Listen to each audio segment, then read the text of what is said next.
प्रचोदयात्। ॐ भूर्भुवः स्वः तत्सवितुर्वरेण्यं भर्गो देवस्य धीमहि धियो यो नः प्रचोदयात्। ॐ भूर्भुवः स्वः तत्सवितुर्वरेण्यं भर्गो देवस्य धीमहि धियो यो नः प्रचोदयात्। तूने हमें उत्पन्न किया, पालन कर रहा है तू, तुझसे ही पाते प्राण हम, दुखियों के कष्ट हरता है तू।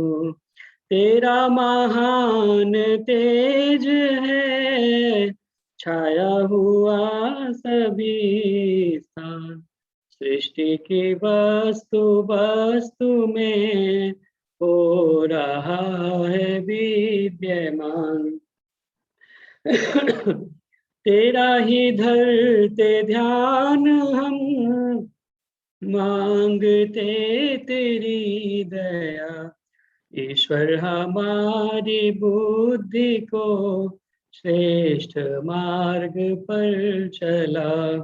ओम भूर्भुवः स्वः तत्सवितुर्वरेण्यं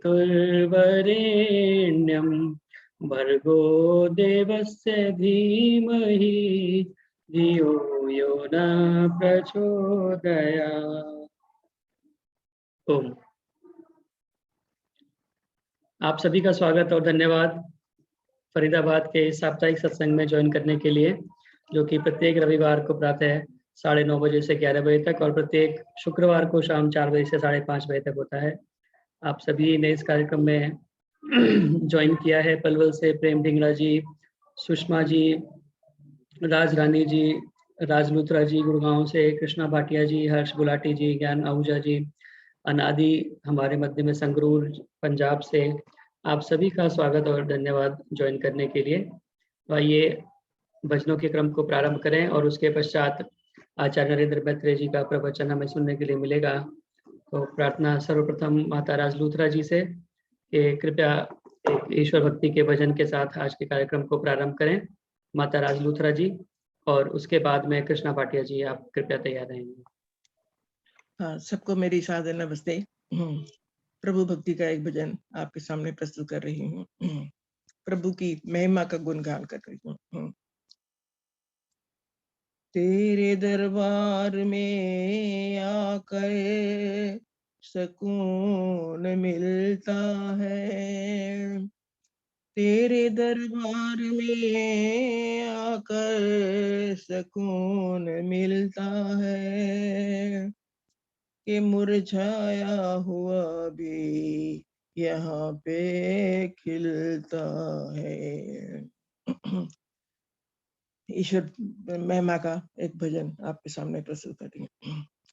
परम पिता परमेश्वर तूने किस भांति संसार रचा, स्वयं विधाता निराकार तूने जग कैसे साकार रचा, स्वयं विधाता निराकार तूने जग कैसे साकार रचा। परम पिता हो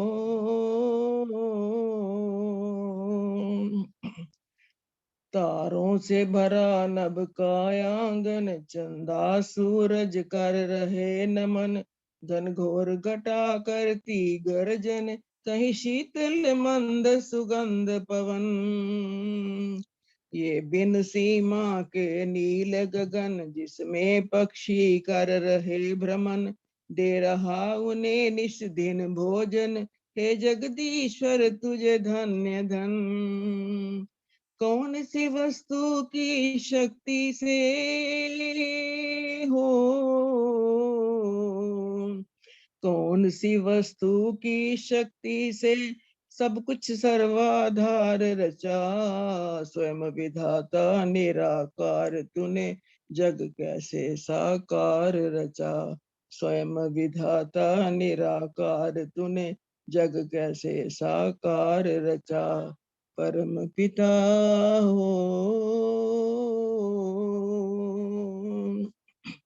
कहीं ऊंचे पर्वत वन उपवन, कहीं गहरे सागर करे नमन, कहीं रेत के टीले औषधि वन, कहीं हीरे मोती लाल रतन, कहीं कांटों में खिल रहे सुमन, कहीं महक रहा शीतल चंदन, कहीं बोल रहे पक्षी गर्जन, कहीं भंवरों की प्यारी गुंजन, कहीं डाली पर फूल खिले हैं हो,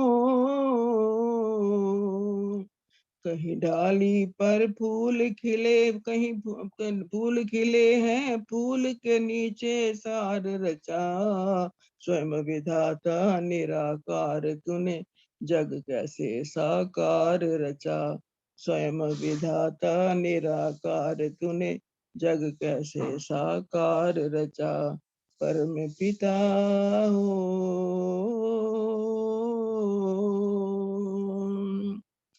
कितने सुंदर क्या कहना, इस मस्तक में है दो नैना, बिना तेल इन दीपों का आठों पैर जलते रहना, मुख में दांतों का गहना, रसना बोल रही मैना, जागृत स्वप्न सुषुप्ति में भी सांसों का चलते रहना, गर्भ के अंदर मानव चोला हो, गर्भ के अंदर मानव चोला, बिना किसी औजार रचा, स्वयं विधाता निराकार तूने जग कैसे साकार रचा, स्वयं विधाता निराकार तूने जग कैसे साकार रचा, परम पिता हो।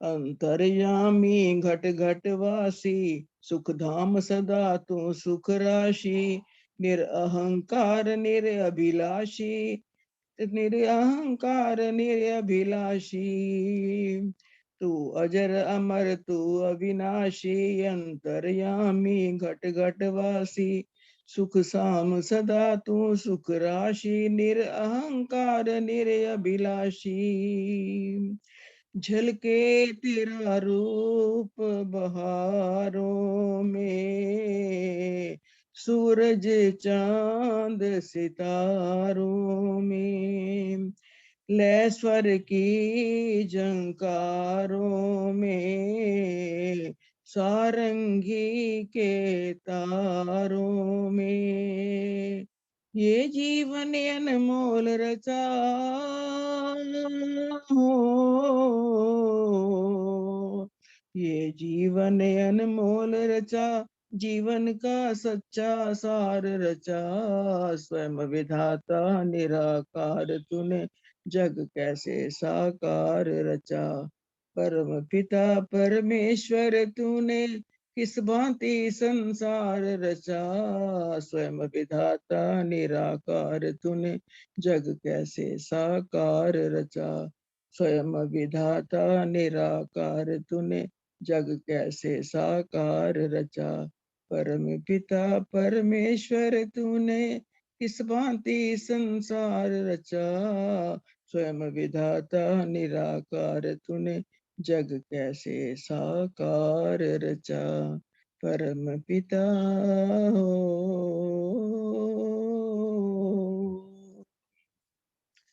धन्यवाद जितेंद्र जी, बहुत बहुत धन्यवाद जी। बहुत सुंदर भजन आपने बेमोल जी का लिखा हुआ सुनाया, और एक एक शब्द इस गीत का इतना सुंदर परमपिता परमात्मा की कारीगरी का उसमें वर्णन किया है। परमपिता परमेश्वर तूने किस भांति संसार रचा, स्वयं विधाता निराकार तूने जग कैसे साकार रचा। तो बहुत सारे लोगों को ये प्रश्न रहता है कि जब परमात्मा के हाथ नहीं, पैर नहीं, कोई अंग अवयव नहीं, तो किस प्रकार से इस सारे संसार की रचना बिना हाथ पैरों के करता है।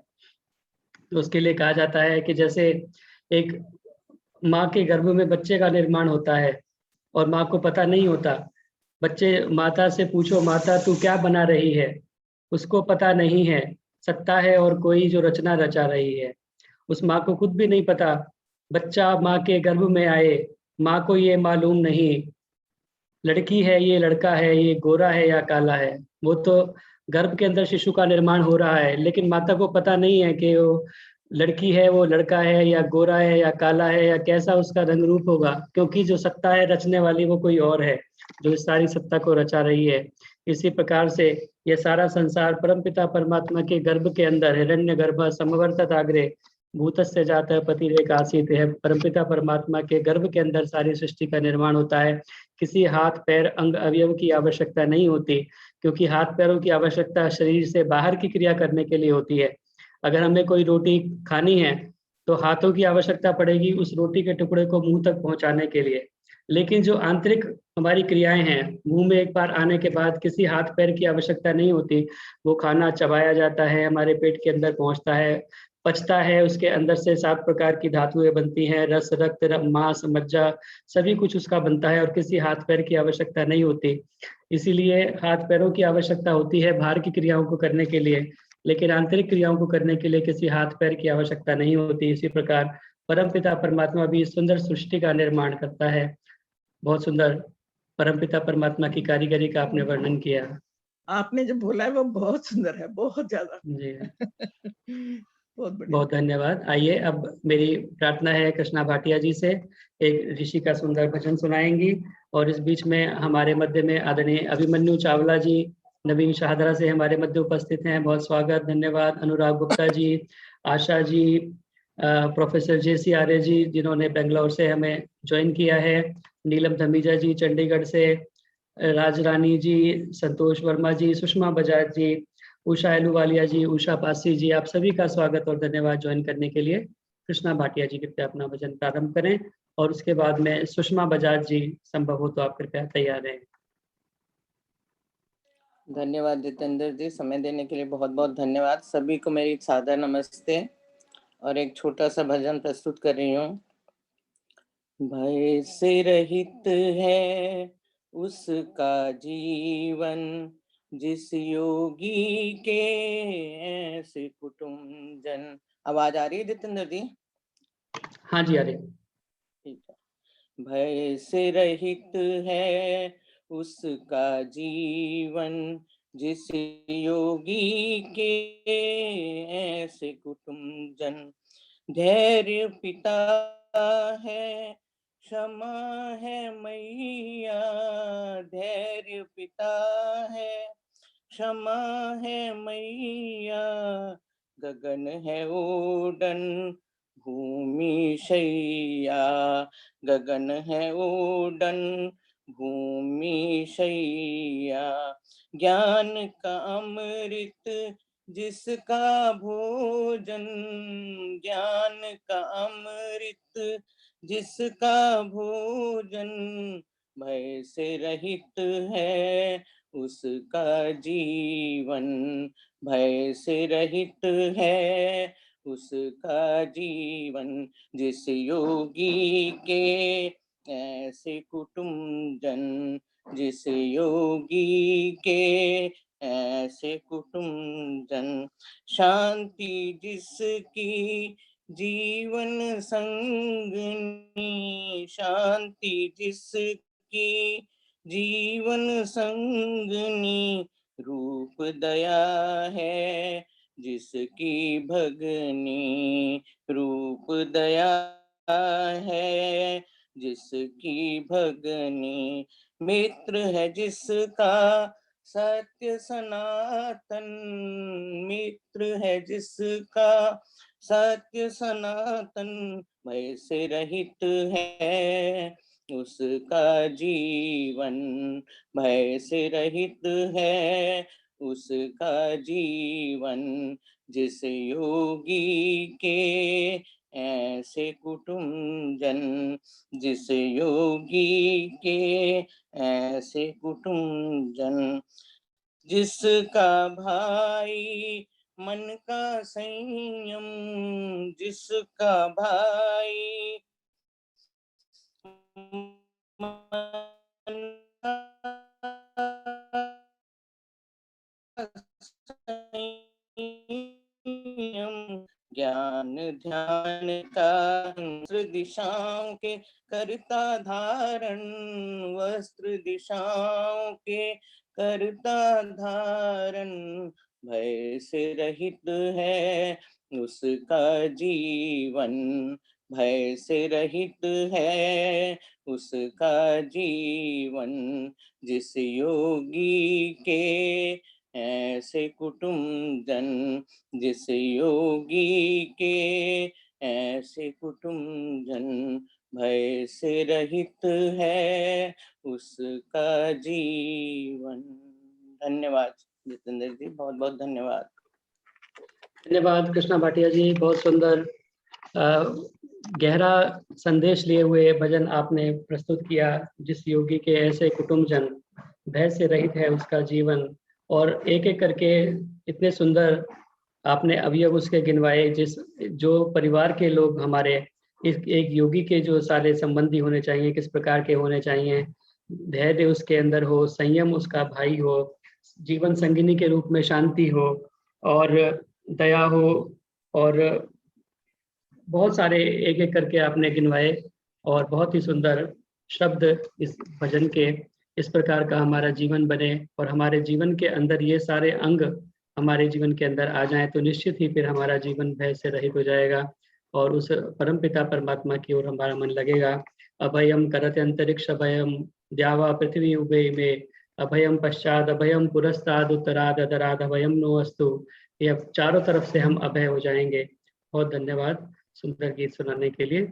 आइए, अब मेरी प्रार्थना है सुषमा बजाज जी से कि वो कृपया एक भजन सुनाएं, और उसके बाद में अनादि हमारे मध्य में हैं, अनादि उसके बाद तैयार रहें। सभी को सादर नमस्ते। बहुत ही सुंदर भजन सुनने को मिले हैं। अभी शुक्रवार के प्रोग्राम में हमारी आदरणीय रचना आहूजा जी कुछ गुनगुना रही थी शब्द एक, तो वही सुनाने की कोशिश करते हैं। तेरो नाम सुख की खान, कृपा की जो कृपा निधान, तेरो नाम सुख की खान, कृपा की जो कृपा निधान, तेरो नाम जो जन जपते तेरो नाम, उन पर तेरी कृपा महान, जो जन जपते तेरो नाम, उन पर तेरी कृपा महान, जानी जान मेरे भगवान, कृपा की जो कृपा निधान, तेरो नाम सारे जग के पालनहार, बिगड़ी किस्मत तू ही सवारे, सारे जग के पालनहार, बिगड़ी किस्मत तू ही सवार, खेवनहार मेरे भगवान, दीजो मुझको कृपा निधान, तेरो नाम तेरे नाम में शक्ति भारी, तूने तारी सृष्टि सारी, तेरे नाम में शक्ति भारी तूने तारी, सृष्टि सारी तारनहार मेरे भगवान, कृपा की जो कृपा निधान, तेरो नाम। तू मेरा स्वामी, दास मैं तेरा, तेरे बिन कोई न मेरा। तू मेरा स्वामी, दास मैं तेरा, तेरे बिन कोई न मेरा। बख्शो बख्शो मेरे भगवान, कृपा की जो कृपा निधान, तेरो नाम सुख की खान, कृपा की जो कृपा निधान, कृपा की जो कृपा निधान। धन्यवाद जी, बहुत बहुत धन्यवाद समय देने के लिए। बहुत धन्यवाद सुषमा बजाज जी, सुंदर शब्द नाम आपने कीर्तन किया। तेरो नाम सुख की खान, वह परमपिता परमात्मा का नाम निश्चित ही सुख की खान है, वह सुख स्वरूप है। ओम भूर्भुवः स्वः, वह सुख की खान है, सुख स्वरूप परमपिता परमात्मा है, और उसका सानिध्य प्राप्त होने से निश्चित रूप से हमें सुख की प्राप्ति होती है। बहुत बहुत धन्यवाद सुंदर भजन सुनाने के लिए। आइए अब प्रार्थना है, अनादि हमारे मध्य उपस्थित हैं। अनादि से प्रार्थना है कि कृपया वो अपना भजन या गीत जो भी सुनाना चाहते हैं अनादि सुनाएं, और उसके बाद में दर्शना वर्मा जी कृपया तैयार हैं।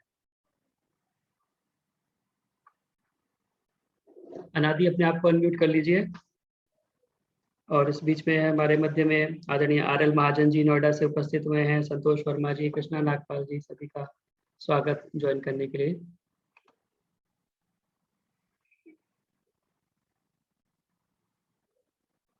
अनादि अपने आप को अनम्यूट कर लीजिए,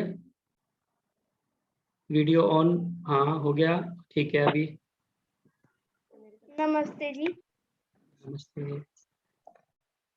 मैं आज भजन गाने जा रहा हूँ। प्रभु प्यारे से जिसका संबंध है, उसे हरदम आनंद ही आनंद है। प्रभु प्यारे से जिसका संबंध है, उसे हरदम आनंद ही आनंद है। झूठी ममता से करके किनारा, झूठी ममता से करके किनारा, लेके सच्चे पिता का सहारा, लेके सच्चे पिता का सहारा।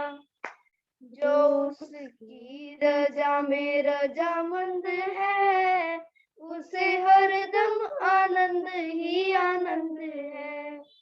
प्रभु प्यारे से जिसका संबंध है, उसे हरदम आनंद ही आनंद है। जिसकी कथनी में कोयल सी चहक है, जिसकी कथनी में कोयल सी चहक है, जिसकी करनी में फूलों सी महक है, जिसकी करनी में फूलों सी महक है। प्रेम नरमी जिसकी सुगंध है, उसे हरदम आनंद ही आनंद है। प्रभु प्यारे से जिसका संबंध है, उसे हरदम आनंद ही आनंद है। निंदा चुगली ना जिसको सुहावे, निंदा चुगली ना जिसको सुहावे, बुरी संगत की रंगत ना भावे, बुरी संगत की रंगत ना भावे, सत्संगत ही जिसको पसंद है, उसे हरदम आनंद ही आनंद है। प्रभु प्यारे से जिसका संबंध है, उसे हरदम आनंद ही आनंद है। दीन दुखियों के दुख जो बटावे, दीन दुखियों के दुख जो बटावे, बन के सेवक भला सबका चावे, बन के सेवक भला सबका चावे, नहीं जिसमें घमंड और पखंड है, उसे हरदम आनंद ही आनंद है। प्रभु प्यारे से जिसका संबंध है, उसे हरदम आनंद ही आनंद है। धन्यवाद। बहुत धन्यवाद अनादि, बहुत सुंदर भजन आपने सुनाया। प्रभु प्यारे से जिसका संबंध है, उसे हरदम आनंद ही आनंद है। और आपने संगरूर से ज्वाइन किया है और कृष्णा आर्य जी के पोते हैं आप, और हाँ बहुत जी। ही सुंदर सारा परिवार मिलकर के बैठ करके इस तरह बच्चों को प्रोत्साहित करें और इस तरह बच्चे भजन सुनाएं। बहुत ही सुंदर दृश्य। बहुत धन्यवाद आपका। प्रभु प्यारे से जिसका संबंध है, उसे हरदम आनंद ही आनंद है। और इसी प्रकार परिवार के अंदर आनंद का वास रहे, अगर परमपिता परमात्मा के साथ में हमारा संबंध है। बहुत धन्यवाद। अब प्रार्थना है आदरणीय दर्शना वर्मा जी से, कृपया एक वचन दर्शना वर्मा जी सुनाएं, और उसके बाद में ज्ञान आहूजा जी 3 नंबर आर्य समाज से ज्ञान आहूजा जी कृपया तैयार रहेंगे। नमस्ते सबको मेरी। हम सब आए तेरे द्वार, प्रभु जी बेड़ा पार कर दो।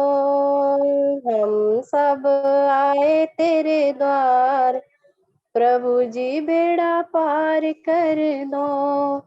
मेरी विनती है बारंबार, प्रभु जी बेड़ा पार कर दो। मेरी विनती है बारंबार, प्रभु जी बेड़ा पार कर दो। तूने बुलाया हम चले आए, तूने बुलाया हम चले आए। भेंट चढ़ाने कुछ नहीं लाए, भेंट चढ़ाने कुछ नहीं लाए। मेरी विनती करो स्वीकार, प्रभु जी बेड़ा पार कर दो। मेरी विनती करो स्वीकार, प्रभु जी बेड़ा पार कर दो। हम सब आए तेरे द्वार, प्रभु जी बेड़ा पार कर दो। भाव की माला भेंट चढ़ाए, भाव की माला भेंट चढ़ाए। हाथ जोड़ कर शीस नवाए, हाथ जोड़ कर शीस नवाए। कर पूजा संसार, प्रभु जी बेड़ा पार कर दो। तेरी करे पूजा संसार, प्रभु जी बेड़ा पार कर दो। हम सब आए तेरे द्वार, प्रभु जी बेड़ा पार कर दो। हमें तो ये सुख बहुत ही प्यारा, हमें तो ये सुख बहुत ही प्यारा। देना जिसमें हित हो हमारा, देना जिसमें हित हो हमारा। तुम्ही हो पालनहार, प्रभु जी बेड़ा पार कर दो। तुम्ही हो पालनहार, प्रभु जी बेड़ा पार कर दो। हम सब आए तेरे द्वार, प्रभु जी बेड़ा पार कर दो। कैसे तेरा नाम दियाए, कैसे तेरा नाम दियाए, कैसे तुमसे लगन लगाए, कैसे तुमसे लगन लगाए। हृदय जगा दो ज्ञान, प्रभु जी बेड़ा पार कर दो। मेरे हृदय जगा दो ज्ञान, प्रभु जी बेड़ा पार कर दो। हम सब आए तेरे द्वार, प्रभु जी बेड़ा पार कर दो। मेरी विनती है बारंबार, प्रभु जी बेड़ा पार कर दो।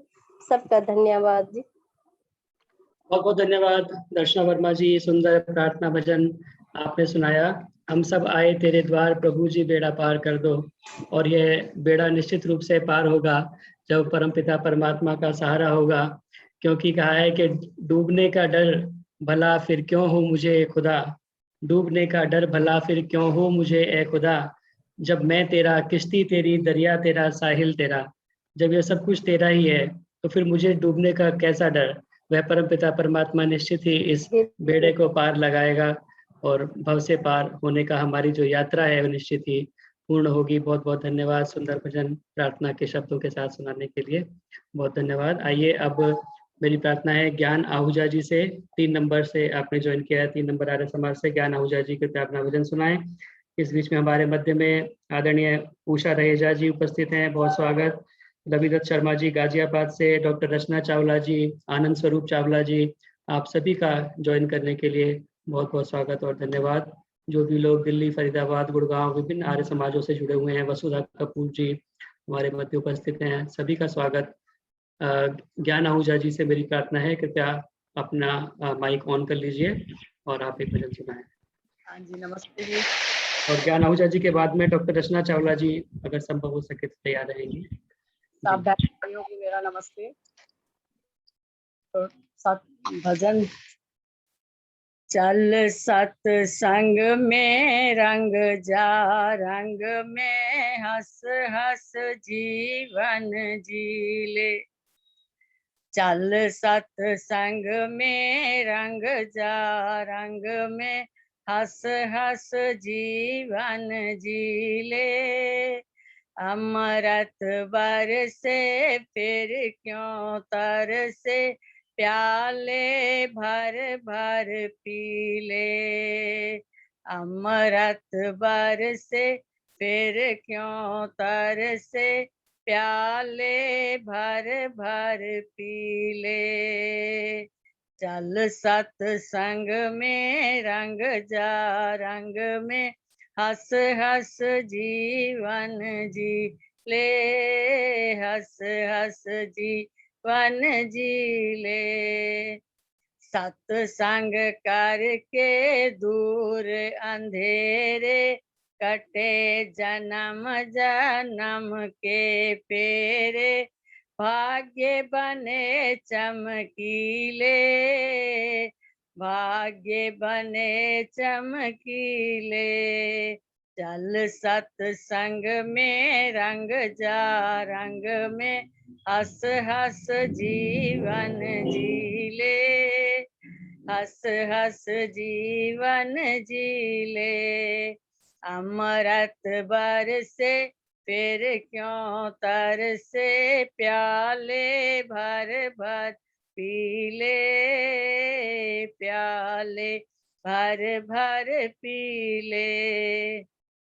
बैठ यहाँ पर ध्यान लगा ले, परमेश्वर की महिमा गा ले। बैठ यहाँ पर ध्यान लगा ले, परमेश्वर की महिमा गा ले। सत्संग की मस्ती ले, चल सत्संग में रंग जा, रंग में हंस हंस जीवन जी ले। वेद प्रभु की अमृत वाणी, पतित पावनी शुभ कल्याणी। वेद प्रभु की अमृत वाणी, पतित पावनी शुभ कल्याणी। सुन ले मंत्र रसीले, सुन ले मंत्र रसीले। चल सत्संग में रंग जा, रंग में हंस हंस जीवन जी ले।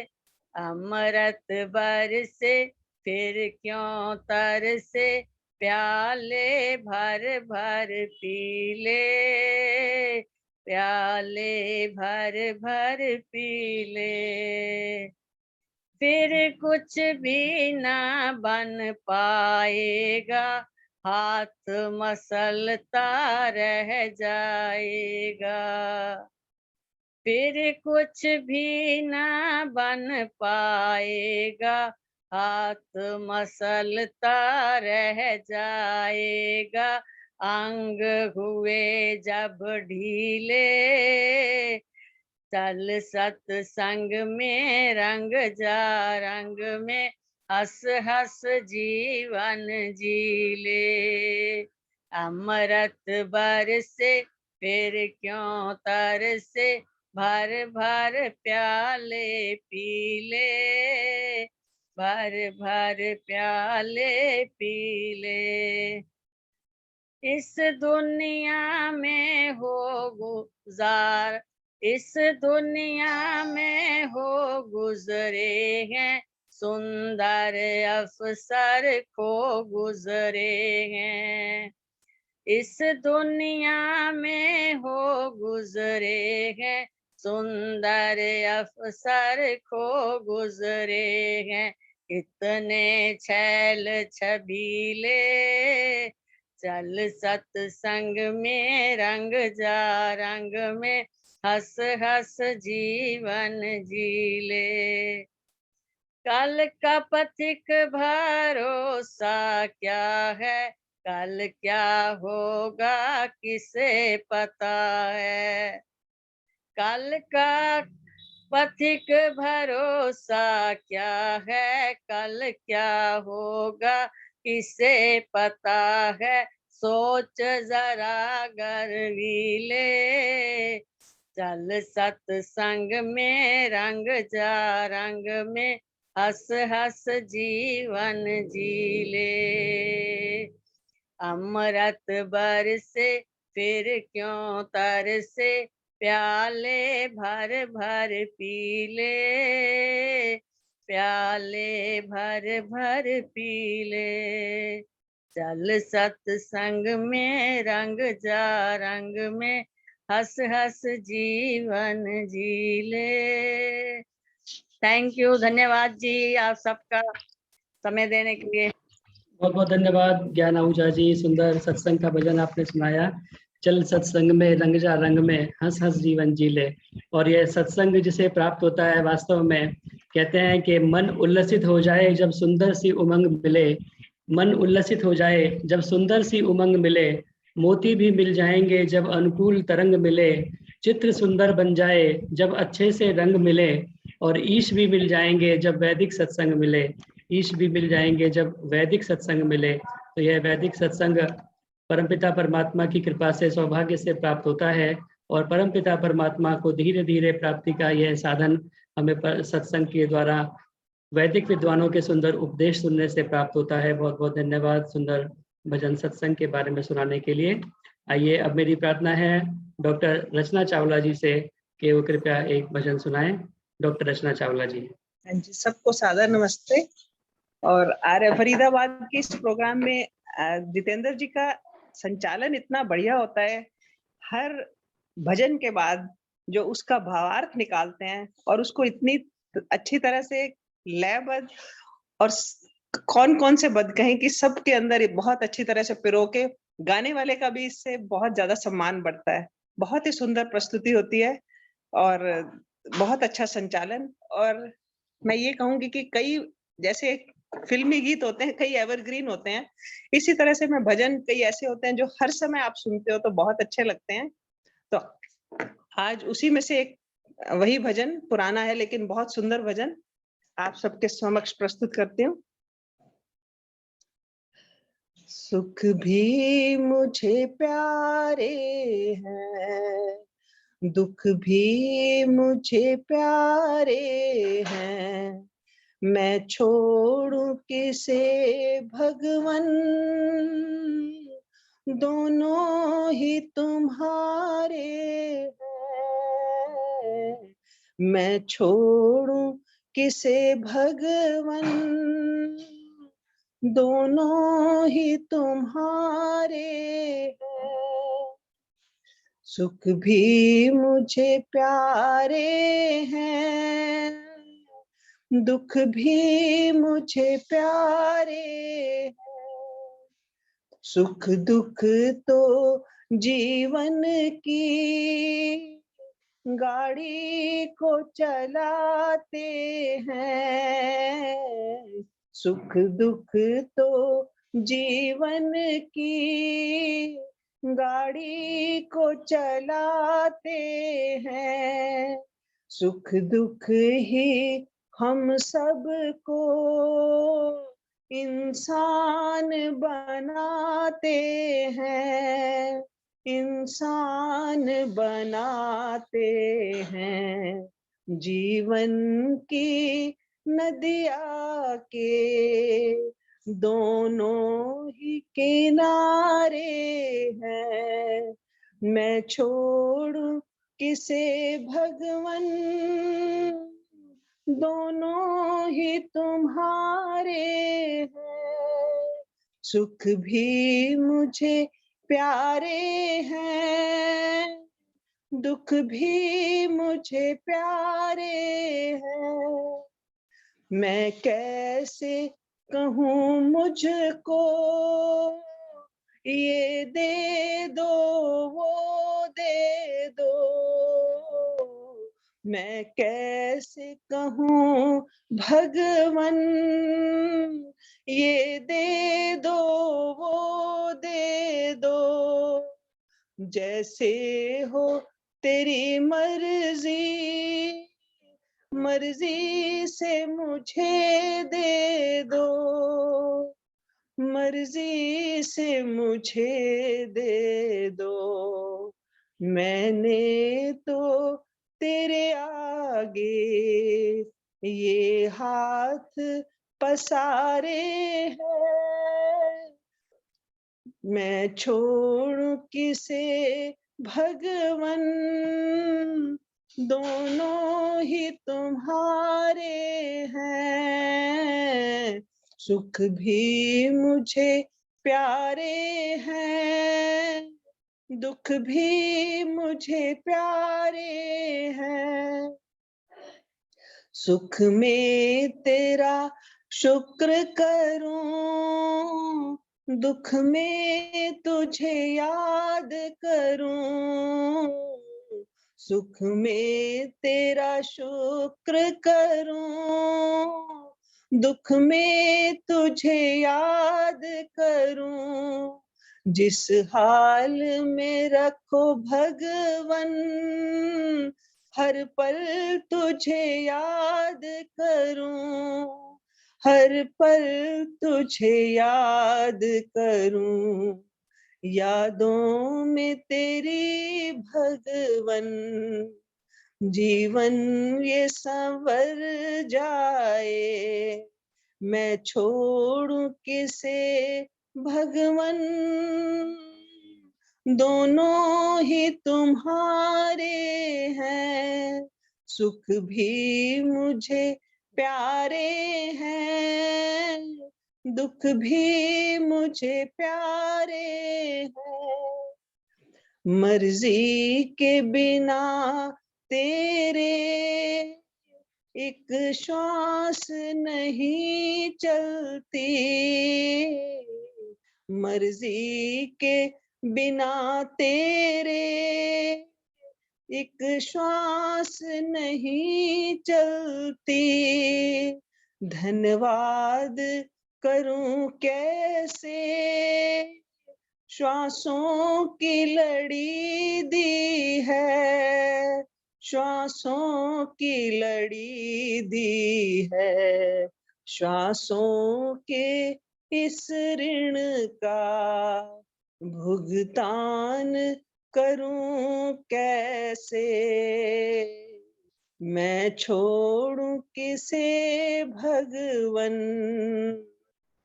दोनों ही तुम्हारे हैं, सुख भी मुझे प्यारे हैं, दुख भी मुझे प्यारे हैं।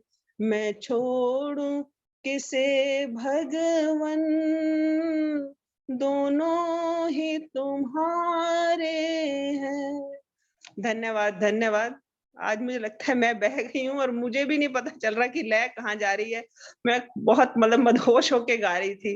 धन्यवाद। बहुत Thank सुंदर you very भजन और बहुत Thank भाव you से very गाया है, बहुत सुंदर। डॉक्टर रचना चावला जी, वास्तव में आपने भाव से गाया तो भाव में फिर ध्यान नहीं रहता कि कहाँ पर सुर लय ताल सब जा रहे हैं। नहीं रह रहा था कि मैं कहाँ जा रही हूँ, मुझे ये लग रहा था कि मैं बस भगवान से शायद प्रार्थना कर रही हूँ इस समय। जी, चलिए बहुत सुंदर। और वास्तव में भावना का ही महत्व होता है मुख्य रूप से, क्योंकि कहते हैं कि जैसी भावना होती है वैसा ही परमपिता परमात्मा हमारी भावना को सुनते हैं निश्चित रूप से। और बहुत सुंदर भाव आपके शब्दों के माध्यम से, गीत के माध्यम से। छोड़ूं मैं किसे भगवान, दोनों ही तुम्हारे हैं, सुख भी मुझे प्यारे हैं, दुख भी मुझे प्यारे हैं, क्योंकि ये सुख और दुख ये सब मेरे अपने ही बनाए हुए हैं। जैसे मैंने कर्म किए हैं वैसा ही मुझे प्राप्त होता है, इसलिए परमपिता परमात्मा से किसी बात की शिकायत नहीं। कर्म की गठरी लाद के जग में फिरे इंसान, कर्म की गठरी लाद के जग में फिरे इंसान, जैसा करे वैसा भरे विधि का यही विधान। कर्म करे किस्मत बने जीवन का ये मर्म, कर्म करे किस्मत बने जीवन का ये मर्म, प्राणी तेरे भाग्य में तेरा अपना कर्म, प्राणी तेरे भाग्य में तेरा अपना कर्म। ये अपने जो कर्म हैं वही हमारे भाग्य में भाग्य बनकर के, तकदीर बनकर के हमारे सामने आते हैं और सुख दुख के रूप में हमें प्राप्त होते हैं। इसीलिए सुख में हमें कभी इतराना नहीं चाहिए और दुख में कभी भी घबराना नहीं चाहिए, और परमपिता परमात्मा को कभी भी इसका दोष नहीं देना चाहिए, क्योंकि यह सब जो है वो हमारा किया हुआ ही कर्म हमारे सामने आता है। बहुत बहुत धन्यवाद सुंदर भावपूर्ण भजन सुनाने के लिए। आइए, अब मुझे लग रहा है समय काफी हो गया है, इसलिए भजनों के क्रम को हमें यही विराम देना होगा। 2-3 मिनट अभी मैं सूचनाएं देने में भी लगाऊंगा और आचार्य जी का प्रवचन का समय हो गया है। इसीलिए आइए, आप सभी से एक क्षमा प्रार्थी होते हुए जिनका आज भजन का क्रम नहीं आ पाया, उन्हें प्रयास करेंगे आगामी कार्यक्रमों में कि भजनों का क्रम सभी का निश्चित रूप से आए। आप सभी का एक बार पुनः स्वागत, अभिनंदन, धन्यवाद इस कार्यक्रम के साथ में जुड़ने के लिए, जो कि प्रत्येक रविवार प्रातः 9:30 बजे से 11 बजे तक और प्रत्येक शुक्रवार को शाम 4 बजे से 5:30 बजे तक होता है। आप सभी इस कार्यक्रम में उपस्थित हैं दिल्ली, फरीदाबाद, गुड़गांव, विभिन्न आर्य समाजों से और देश के विभिन्न कोनों से, और न केवल देश से बल्कि विदेश से भी आप सभी लोग इस कार्यक्रम से जुड़ते हैं, चाहे फेसबुक के माध्यम से, चाहे जूम के माध्यम से या यूट्यूब सरल सत्संग चैनल के माध्यम से। आप सभी का पुनः धन्यवाद। ये सामान्य निर्देश हम सभी को विदित हैं और यह कार्यक्रम फेसबुक पर भी लाइव चलता है। जो लोग फेसबुक के माध्यम से इस कार्यक्रम के साथ जुड़े हैं उनका भी बहुत धन्यवाद। सुशील जी बरौनी बिहार से हमारे मध्य जुड़े हुए हैं फेसबुक के माध्यम से, वीना गुप्ता जी, निर्मल भाटिया जी इत्यादि बहुत सारे लोग फेसबुक के माध्यम से देखते हैं। आपका भी बहुत बहुत स्वागत और धन्यवाद। आप भी आर्य केंद्रीय सभा के फेसबुक पेज पर जाकर इस कार्यक्रम को बाद में भी देख सकते हैं। लाइक करें, कमेंट करें, शेयर करें, ताकि अधिक से अधिक लोगों तक यह कार्यक्रम पहुंच सके। स्वेच्छानुसार दान देने के लिए यह मेरा मोबाइल नंबर है, इस पर फोन पे, पेटीएम, यूपीआई इत्यादि के माध्यम से आप अपना सात्विक दान दे सकते हैं। और आज ही प्रातःकाल मुझे 1100 रुपये पुष्पा आहूजा जी के द्वारा प्राप्त हुए, उनका बहुत धन्यवाद। आइए, अब एक विशेष सूचना। आर्य केंद्रीय सभा नगर निगम क्षेत्र फरीदाबाद के तत्वावधान में महर्षि स्वामी दयानंद सरस्वती निर्वाण उत्सव बलिदान दिवस के रूप में जो कार्यक्रम है वह आगामी रविवार 31 अक्टूबर, आज 24 है, अगला जो रविवार होगा 31 अक्टूबर का, उसमें यह कार्यक्रम आर्य समाज सेक्टर 15 के प्रांगण में होगा प्रातः 8 बजे से 11 बजे तक। ऑनलाइन भी हम उसका प्रसारण करेंगे, लेकिन ऑनलाइन वही का जो कार्यक्रम है वो उसमें दिखाया जाएगा सेक्टर 15 में। और उसमें मुख्य वक्ता स्वामी श्रद्धानंद जी सरस्वती पलवल से होंगे और भजनोपदेशक के रूप में मुझे नियुक्त किया गया है, तो मैं उस दिन भजनोपदेशक की भूमिका में वहाँ पे रहूंगा। आशीर्वाद आचार्य ऋषिपाल जी गुरुकुल इंद्रप्रस्थ के जो अधिष्ठाता हैं उनका हमें प्राप्त होगा। तो 8 बजे से 11 बजे तक अगले जो रविवार है 31 अक्टूबर का यह कार्यक्रम रहेगा। जो लोग फरीदाबाद और भी जो लोग इसमें सम्मिलित होना चाहते हैं वे प्रयास करें, वहां जाकर बैठ करके सुनने में अलग ही आनंद आएगा। ऑनलाइन वैसे हम इस कार्यक्रम को दिखाएंगे। 3 नवंबर बुधवार को दीपावली से पहले वाले दिन आर्य समाज नेहरू ग्राउंड में कार्यक्रम होगा, जिसमें मुख्य वक्ता आचार्य नरेंद्र मैत्रेय जी फरीदाबाद आकर के वहां पर उद्बोधन देंगे। आर्य समाज नेहरू ग्राउंड में प्रातः 9:30 बजे से 11:30 बजे तक विभिन्न कविता, भाषण, भजन, प्रवचन का पूरा कार्यक्रम रहेगा। तो आदरणीय आनंद मेहता जी के सौजन्य से वहाँ पर यह कार्यक्रम रहेगा, तो आप सभी उसमें भी अधिक से अधिक संख्या में पहुँचे। और प्रत्येक वर्ष हम दीपावली वाले दिन प्रातः प्रभात फेरी निकालते हैं। 3 नंबर, 4 नंबर, योगधाम इत्यादि से प्रभात फेरियां एकत्रित होकर के आदरणीय कुलभूषण सखुजा जी जो कि कोषाध्यक्ष हैं आदि केंद्रीय सभा के, उनके निवास स्थान 5L 160 5 नंबर जो पुलिस चौकी के पास है, एसीपी ऑफिस के नजदीक, वहां पर यह कार्यक्रम समापन होगा और वहां पर भजनोपदेशक प्रदीप शास्त्री जी उपस्थित रहेंगे। तो अधिक से अधिक संख्या में आप इन सभी कार्यक्रमों में सम्मिलित होकर के महर्षि स्वामी दयानंद सरस्वती निर्वाण दिवस के उपलक्ष्य में उनको अपनी श्रद्धांजलि दें। और आर्य समाज 28-31 फरीदाबाद का वार्षिकोत्सव 28 से 31 अक्टूबर रहेगा, उसमें भी अधिक से अधिक संख्या में आप उपस्थित होने का प्रयास करें। सेक्टर 28-31 आर्य समाज, वहाँ पर मुख्य वक्ता स्वामी सच्चिदानंद सरस्वती जी राजस्थान से होंगे और भजनोपदेशक मोहित शास्त्री जी बिजनौर से रहेंगे। तो आप अधिक से अधिक संख्या में इन सभी कार्यक्रमों में पहुंचे। आइए अब आचार्य नरेंद्र मैत्रेय जी का मैं स्वागत करना चाहता हूं, हमारे मध्य उपस्थित हैं और बहुत ही सरल सुंदर रोचक चर्चा के माध्यम से धर्म के वास्तविक स्वरूप के बारे में आप हमें विगत कई सप्ताह से बता रहे हैं और विभिन्न उदाहरणों के माध्यम से, प्रमाणों के माध्यम से, कथानकों के माध्यम से और रोचक चर्चाओं के माध्यम से धर्म के वास्तविक स्वरूप के बारे में आप हमें जानकारी दे रहे हैं। पिछली बार आपने एक चर्चा की थी कि कौन 10 लोग इस प्रकार के हैं जो धर्म के तत्व को नहीं जान सकते, 10 धर्मम न जानन्ति, वह चर्चा भी आपने की। छांदोग्य उपनिषद के माध्यम से भी चर्चा की, त्रयो धर्म स्कंधा।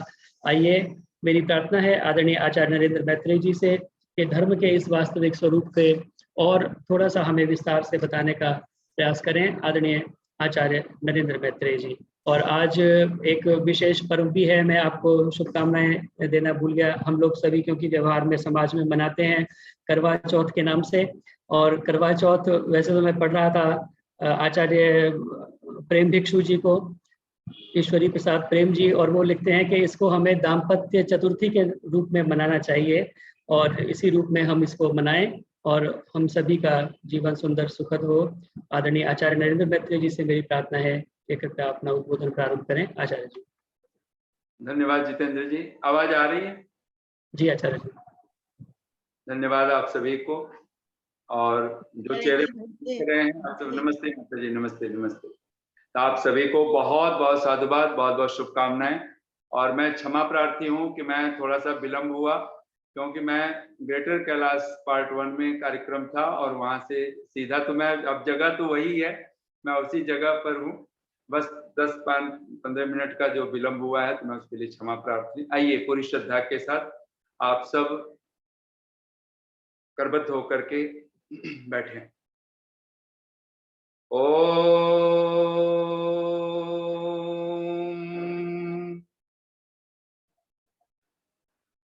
मधुमन्मे निक्रमणम् मधुमन्मे परायणम्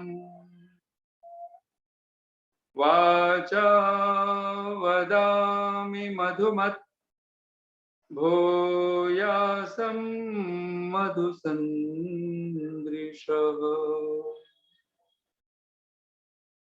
ॐ नमः शम्भवाय च मयो भवाय च नमः शङ्कराय च मयस्कराय च नमः शिवाय च शिवतराय च। ॐ शान्ति शान्ति शान्तिः। आर्य समाज फरीदाबाद नगर निगम क्षेत्र और सभी समाजें फरीदाबाद के सभी अधिकारी वर्ग, महिला समाज, पुरुष समाज, दिल्ली आदि सभी प्रांतों से उपस्थित सभी धर्मप्रिय सज्जनों, मातृशक्ति, देश से विदेश से आप सबको नमन करते हुए आइए, बहुत सुंदर हम लोग जो निरंतर चर्चा कर रहे हैं भगवान की वेदवाणी को माध्यम बना करके, ऋषियों के वचनों को माध्यम बना करके, धर्म क्या है, धर्म का वास्तविक स्वरूप। एक बात हम लोगों के मस्तिष्क में होना चाहिए, एक है रूप।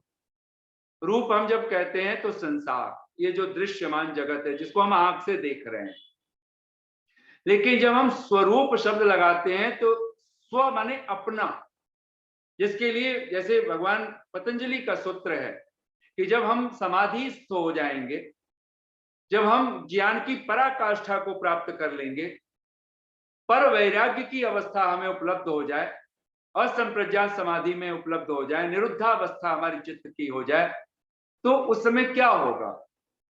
तो भगवान पतंजलि का बहुत प्यारा सूत्र है, आप सब अपने मन में एक बार दोहरा लीजिए। तदा, तदा माने तब, तदा द्रष्टु स्वरूपे अवस्थानम।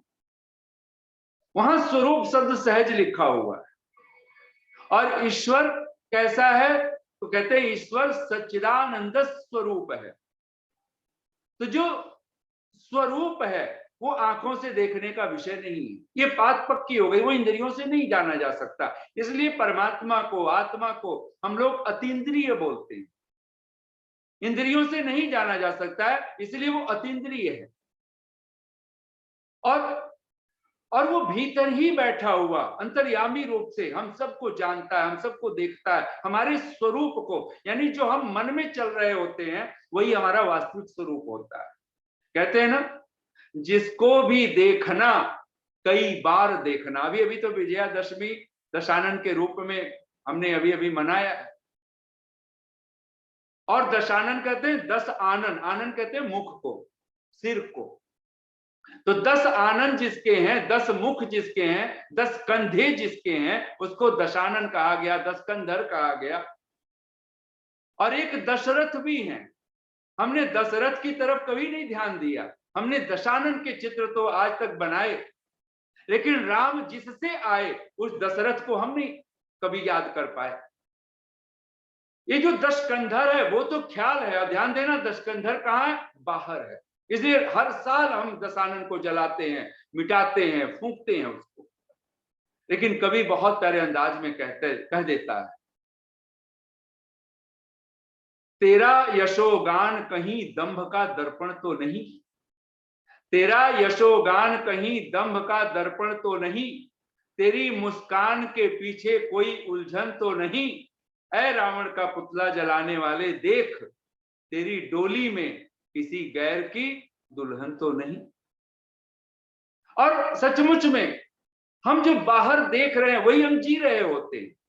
जब रूप अगर आपको दौड़ाए, एक परवाना बना दे, जहां भी रोशनी देखी वहीं जाकर के जल मरने की बात, मकान बाहर, दुकान बाहर, कार, कोठी, बंगला सब बाहर, भीतर भी कोई मकान है। ऋषि दयानंद लिखते हैं ये शरीर, ये जीव का घर है, और इस घर की कभी उन्होंने परवाह नहीं की, इसमें हम क्या खा रहे हैं, क्या पी रहे हैं, कैसे सोच रहे हैं। सारा कर्म जो संस्कार बनता जा रहा है, जो अनादि वासनाओं से हम अनादिकाल की वासनाओं में पड़ जाने वाले हैं, उसके बारे में हमारा कोई चिंतन नहीं बनता हो, तब सोचना होगा, हमें स्वरूप का कुछ ख्याल नहीं। तदा द्रष्टु स्वरूपे अवस्थान, जब हम समाधि की अवस्था में होते हैं, जब हम परमात्मा की कृपा की अवस्था में होते हैं, और इसको बहुत आसान में कहूं, जब हम धर्म के यथार्थ स्वरूप में होते हैं, तब हम तदा द्रष्टु स्वरूपे अवस्थानम, तब हम दृष्टा बन चुके होते हैं, तब हम साक्षी भाव में बन चुके होते हैं। और ध्यान की ये सबसे बड़ी महिमा है, ध्यान हमें साक्षी बना देता है।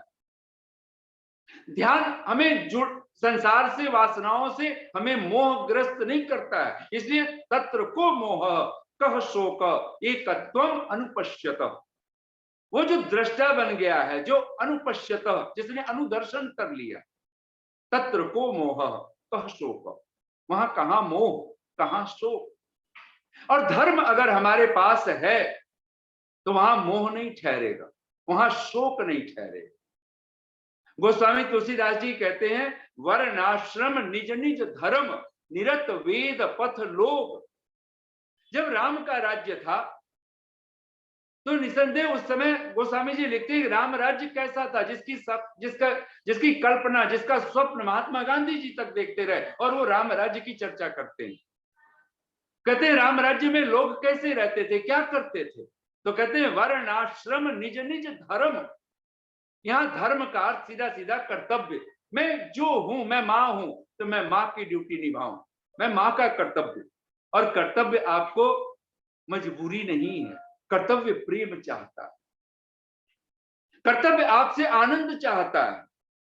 जो आपको कर्तव्य का अर्थ है, जो करना ही है, जिसको त्याग ही नहीं सकते, जिसको छोड़ ही नहीं सकते, जिसका त्याग न किया जा सके, उसी का नाम तो कर्तव्य है ना।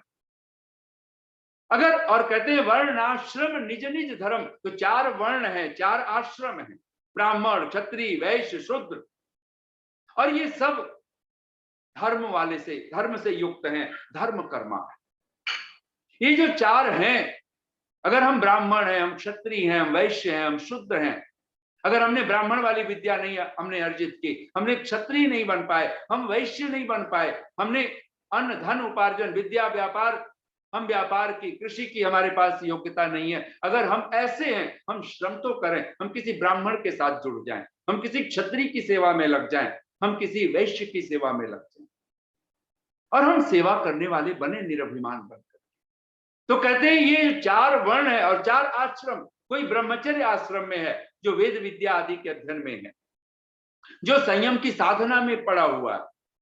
ब्रह्मणि वेदे वा चरितुम शीलम यस्य सब ब्रह्मचारी। महर्षि दयानंद लिखते हैं, ब्रह्मचर्य का क्या अर्थ है? ब्रह्मणि अर्थात परमात्मा, संध्या, उपासना, भगवान को कभी न त्यागा जा सकता। वेदे वा, और वेद वाणी में, जिसके लिए ऋषि लिखते हैं परम धर्म। ब्रह्मणि वेदे वा, आप बोलिए बार मन में, ब्रह्मणि वेदे वा चरितुम शीलम यस्य स ब्रह्मचारी। उसको ब्रह्मचारी कहा गया है, जो परमात्मा में विचरण करता है, उसी को, उसी में जीवन जीता है। हर पल के भगवान में ही मैं हूं, भगवान मुझ में है, मैं उससे कभी दूर नहीं हो सकता। जो ब्रह्म को एक पल भी न भूलता हो, कहते हैं कि वो ब्रह्मचारी। जो वेद को, भगवान की वाणी को एक पल के लिए भी जो कभी विस्मृत न करता हो, वो ब्रह्मचारी। तो कहते हैं ब्रह्मचर्य, गृहस्थ, वानप्रस्थ और सन्यास, ये 4 आश्रम। कहते हैं वर्णाश्रम निज निज धर्म निरत वेद पथ लोग। सब किसके मार्ग पर चलते थे? तो जिसको ऋषि दयानंद लिखते हैं वेद का पथ, वेद का मार्ग, जिसको स्वस्ति पंथाम का करके पुकारा गया, जिसको स्वस्ति पथ कहा गया। स्वस्ति पंथा मनुचरेम, हम स्वस्ति पथ, और स्वस्ति पथ कुछ और नहीं है, वेद का पथ, वेद का मार्ग, ये सन्मार्ग है। और कहते हैं चल ही सदा पावहि सुख ही। राम राज्य में ये 4 वर्ण और 4 आश्रम, ये सभी लोग अपने अपने कर्तव्य कर्मों को करते हुए, अपने निज निज धर्म का पालन करते हुए और अवेद के मार्ग पर चलते हुए क्या पाते थे? पावहि सुख ही, ये सुख पाते। और धर्म सुखस्य मूलम, सुखस्य मूलम धर्म, धर्म सुखस्य कारण। भगवान वेदव्यास कहते हैं धर्म ही सुख का एकमात्र मूल कारण। धर्म ही सुख का मूल है, पावो ही सुख ही। खुद कहते हैं भगवान गोस्वामी तुलसीदास जी, इस वेद के पथ पर चल करके राम के राज्य में सब सुख पाते थे। और सुख की परिभाषा क्या अद्भुत है। हम सचमुच में अगर सुख पाना चाहते हैं तो उस सुख की परिभाषा क्या है? तो कहते हैं नहीं भय शोक न रोग। जिस मार्ग पर चल करके भय न मिलता हो, भयभीत न होना होता हो, कहीं किसी तरह का आतंक ना हो, डर ना हो, परिवार में, समाज में, घर में, राष्ट्र में, विश्व में, कहीं भी हम निर्भय होकर के अगर विचरण करने वाले हैं तो समझना कि हम, ये राम राज्य की महिमा, और राम राज्य की महिमा इसीलिए थी। और कहते हैं दैहिक दैविक भौतिक तापा, बहुत सुंदर जितेंद्र जी ने आप सबके लिए सामने ही रख दिया है। दैहिक दैविक भौतिक तापा, राम राज नहीं काहू ही व्यापा। यानी ये जो आपदाएं, जो त्रिविध दुख कहलाते हैं, और ये दुख पाप का ही तो मूल है ना। तब कहते हैं सब नर कर ही परस्पर प्रीति। और फिर अगली पंक्ति है, यहां भी स्व शब्द लिखा, चल ही स्वधर्म निरत श्रुति नीति। राम राज्य में अगर कोई चलता था तो कहते हैं श्रुति नीति, श्रुति यानी वेद, वेद की नीति से, वेद के ही प्रेरणा से हम स्वधर्म करते थे और अपने धर्मों को पाते थे। निसंदेह अगर हम चाहते हैं कि हमारे जीवन में सब तरह से भय शोक रोग मिट जाए, और धर्म ही ये कार्य कर सकता है। जैसे आप अपने घर में हैं, आपको पता है मुझे मेरे स्वास्थ्य के लिए क्या उचित है, आप वैसा प्रभाव, आप उसको ऐसी व्यवस्था करते हो, आप वैसा वातावरण बनाते हो कि मेरे लिए ये उचित है तो मैं ऐसा आहार करूं। ऐसा थोड़े ना कि अगर एक व्यक्ति को कैंसर हो जाए, किसी को डायबिटीज है, किसी को कुछ और है, तो वो सारे जो भोजन परिवार के लोग कर रहे हैं वही भोजन वो कैंसर वाला भी ले, वही भोजन डायबिटीज वाला भी ले, वही भोजन कोई हार्ट की बीमारी वाला है तो नहीं लेता है ना। हर कोई अपने अपने। अगर दुख है वो हमें सबको पता है, तो ध्यान देना, अगर हम सुखी होंगे तो सारी दुनिया दुख में हो तो हो, लेकिन अगर हम वेद के मार्ग पर चलते हैं, धर्म के पथ पर चलते हैं, हमारा सुख हमारे साथ होगा, हमारा आहार हमारे साथ होगा, हमारी दिनचर्या हमारे साथ होगी। और ये आहार दिनचर्या क्या करने वाली है? तो तीन चीजें हमारे सुख को परिभाषित करती हैं। नहीं भय शोक न रोग। हम भयभीत नहीं होंगे, भय हमारे जीवन में नहीं होगा, शोक हमारे जीवन में नहीं होगा, रोग हमारे जीवन में नहीं होगा। कहते हैं अक्सर, क्या पूछते हो मेरी तरक्की की दास्तां, क्या पूछते हो मेरी तरक्की की दास्तां, हर रोज एक सांचे में ढलना पड़ा मुझे। अगर हम लोगों से पूछ पाए जिनके जीवन में धर्म नहीं है, एक ही उत्तर, और ये है सबका, लोग धार्मिक भी अपने आप को कहे जा रहे हैं, हम भगवान को मानने वाले भी अपने आप को कहे जा रहे हैं, लेकिन मूलतः अगर हमारी जिंदगी पूछी जाए, अगर जिंदगी ऐसी हो कि क्या पूछते हो मेरी तरक्की की दास्तां, अगर हमारी तरक्की की कहानी क्या पूछनी, दास्तान क्या पूछना, अगर पूछते भी हैं तो मैं अगर सच कह पाऊं तो हर रोज एक सांचे में ढलना पड़ा मुझे। हर रोज हम कोई ना कोई सांचा, हर रोज एक रूप लेकर के हम चल रहे हैं। हम बहुरूपिया बन चुके हैं।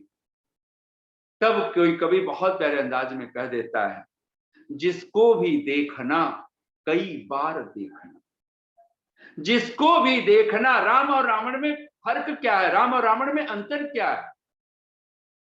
रावण दशानन है, लेकिन महर्षि वाल्मीकि लिखते हैं राम दशानन नहीं है, राम दाशरथी हैं। राम ने अपने 10 इंद्रियों पर, और वो दशरथ से आए हुए हैं, दशरथ उनके पिता का नाम है, 10 पर जो सवार है, और 10 ज्ञान इंद्रियां, 10 कर्म इंद्रियां, जो इसका स्वामी बन चुका है, जो गोस्वामी बन चुका है। गो नाम इंद्रियों का है, जो अपनी गौ का, मन आदि इंद्रियों का जो मालिक बन चुका है, वो राम है। और कहते हैं राम जी के लिए गोस्वामी जी तो लिखते ही हैं, रघुकुल रीति सदा चली आई, प्राण जाई पर वचन न जाए। राम जी की तो ये नीति रही है, और ये धर्म नीति है प्राण जाय पर वचन न जाय, प्राण जाए तो जाए पर मेरा वचन विघात नहीं होना चाहिए। आज हम लोग इस वचन की महिमा को भी नहीं समझ सकते। हम लोग तो कहेंगे कि शरीर बचता हो, बचाना होगा, वचन का क्या है, आज वचन टूट गया कल दूसरा वचन दे देंगे, तीसरा वचन दे देंगे। लेकिन गोस्वामी जी कहते हैं नहीं, रघुकुल रीति सदा चली आई, प्राण जाय पर वचन। धर्म का ये मूल लक्षण है। अगर हम धर्म जानेंगे, हम अपने वाणी का भी संकल्प हम तोड़ नहीं पाए। हम प्राणों को तो हथेलियों पर लेकर के घूमता है। वो कहते हैं ना, जैसे बहुत आपने सुना होगा, पुराने जमाने में तो लोग कहते थे, अरे हम तो सर पर कफन बांध के चलते हैं, मतलब मुझे मरने का डर नहीं, मैं कोई बुरा कार्य नहीं कर सकता हूं, मौत आज आए तो अभी आए, इसी क्षण आए, दुख अगर आए तो आए, पीड़ा आए तो आए, लेकिन धर्म मुझसे नहीं छोड़ा जा सकता है। और सत्य वाणी अगर हमारे जीवन से छूट गई तो धर्म छूट गया। ये कभी हम लोग कल्पना करें, क्या पूछते हो मेरी तरक्की की दास्तां, हर रोज एक सांचे में ढलना पड़ा मुझे। अगर ये जिंदगी का ढंग बनता हो तो फिर प्रश्न उठाने होंगे। और ये पंक्तियां जो मैंने बहुत पहले भी कभी बोला था, वो फिर याद कर लेने जैसा है।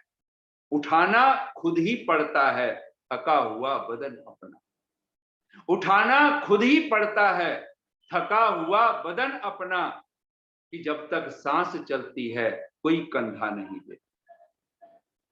अगर और कंधे लेने की जरूरत भी नहीं है, धर्म आपको इस विधा में खड़ा करता है। इसलिए तो ब्राह्मे मुहूर्ते बुद्धि, तो भगवान मनु कहते हैं धर्मार्थौ चानु चिंतये।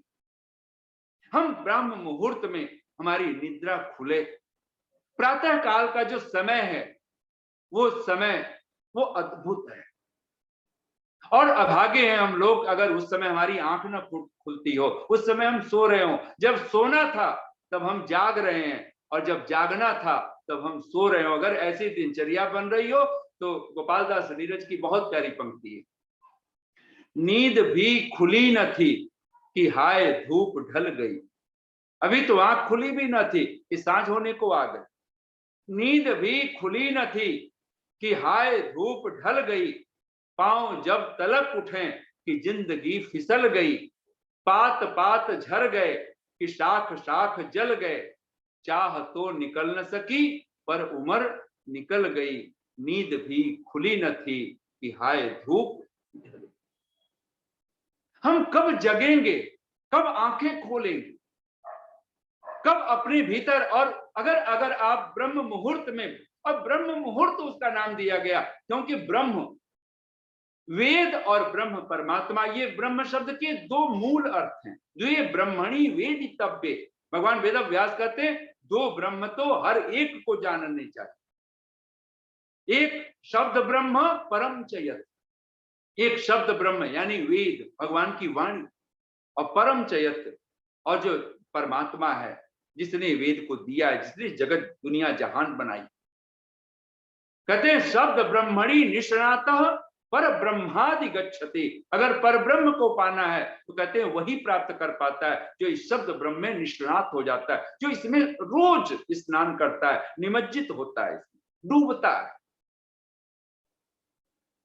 अगर ब्रह्म मुहूर्त अगर हमने पकड़ लिया, प्रातः काल की संधि वेला अगर हमने पकड़ ली, अगर उस समय हम, और मनु महाराज कहते हैं धर्मार्थौ चानु चिंतयेत, उस समय तो दो का ही चिंतन करना है, धर्म का, अर्थ का। एक बार विचार तो उठे, धर्म क्या है, धर्म का वास्तविक स्वरूप क्या है। और हमने भगवान मनु के विधा में महर्षि कणाद को माध्यम बना करके, महर्षि देवदयानंद के महाभारत से भगवान वेद व्यास के वचनों को माध्यम बना करके, स्वयं वेदवाणी को माध्यम बना करके हम लोग पूरी चर्चा कर रहे हैं धर्म का। और एक बात हम लोगों के मस्तिष्क में आ जाए, जो बहुत आसान तरीका धर्म को समझने का है। हमारे जीवन में अगर अधर्म नहीं है तो जिस जिसको अधर्म कहा गया है वो नहीं है, तो हमारे जीवन में धर्म होगा। धर्म ऐसे समझिए जैसे कोई कुआं खोदता है पानी के लिए, तो कुआं खोदने में क्या, कुआं का क्या अर्थ है?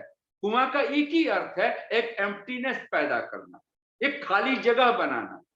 कुआं खोदने वाला क्या करता है? व्यर्थ के कंकड़ को, मिट्टी को, पत्थर को वो बाहर कर देता है। पानी नहीं पैदा करता है, पानी कहीं से पैदा नहीं करना है, पानी है, लेकिन पानी को किसी ने ढक रखा है, कंकड़, पत्थर, कीचड़, मिट्टी।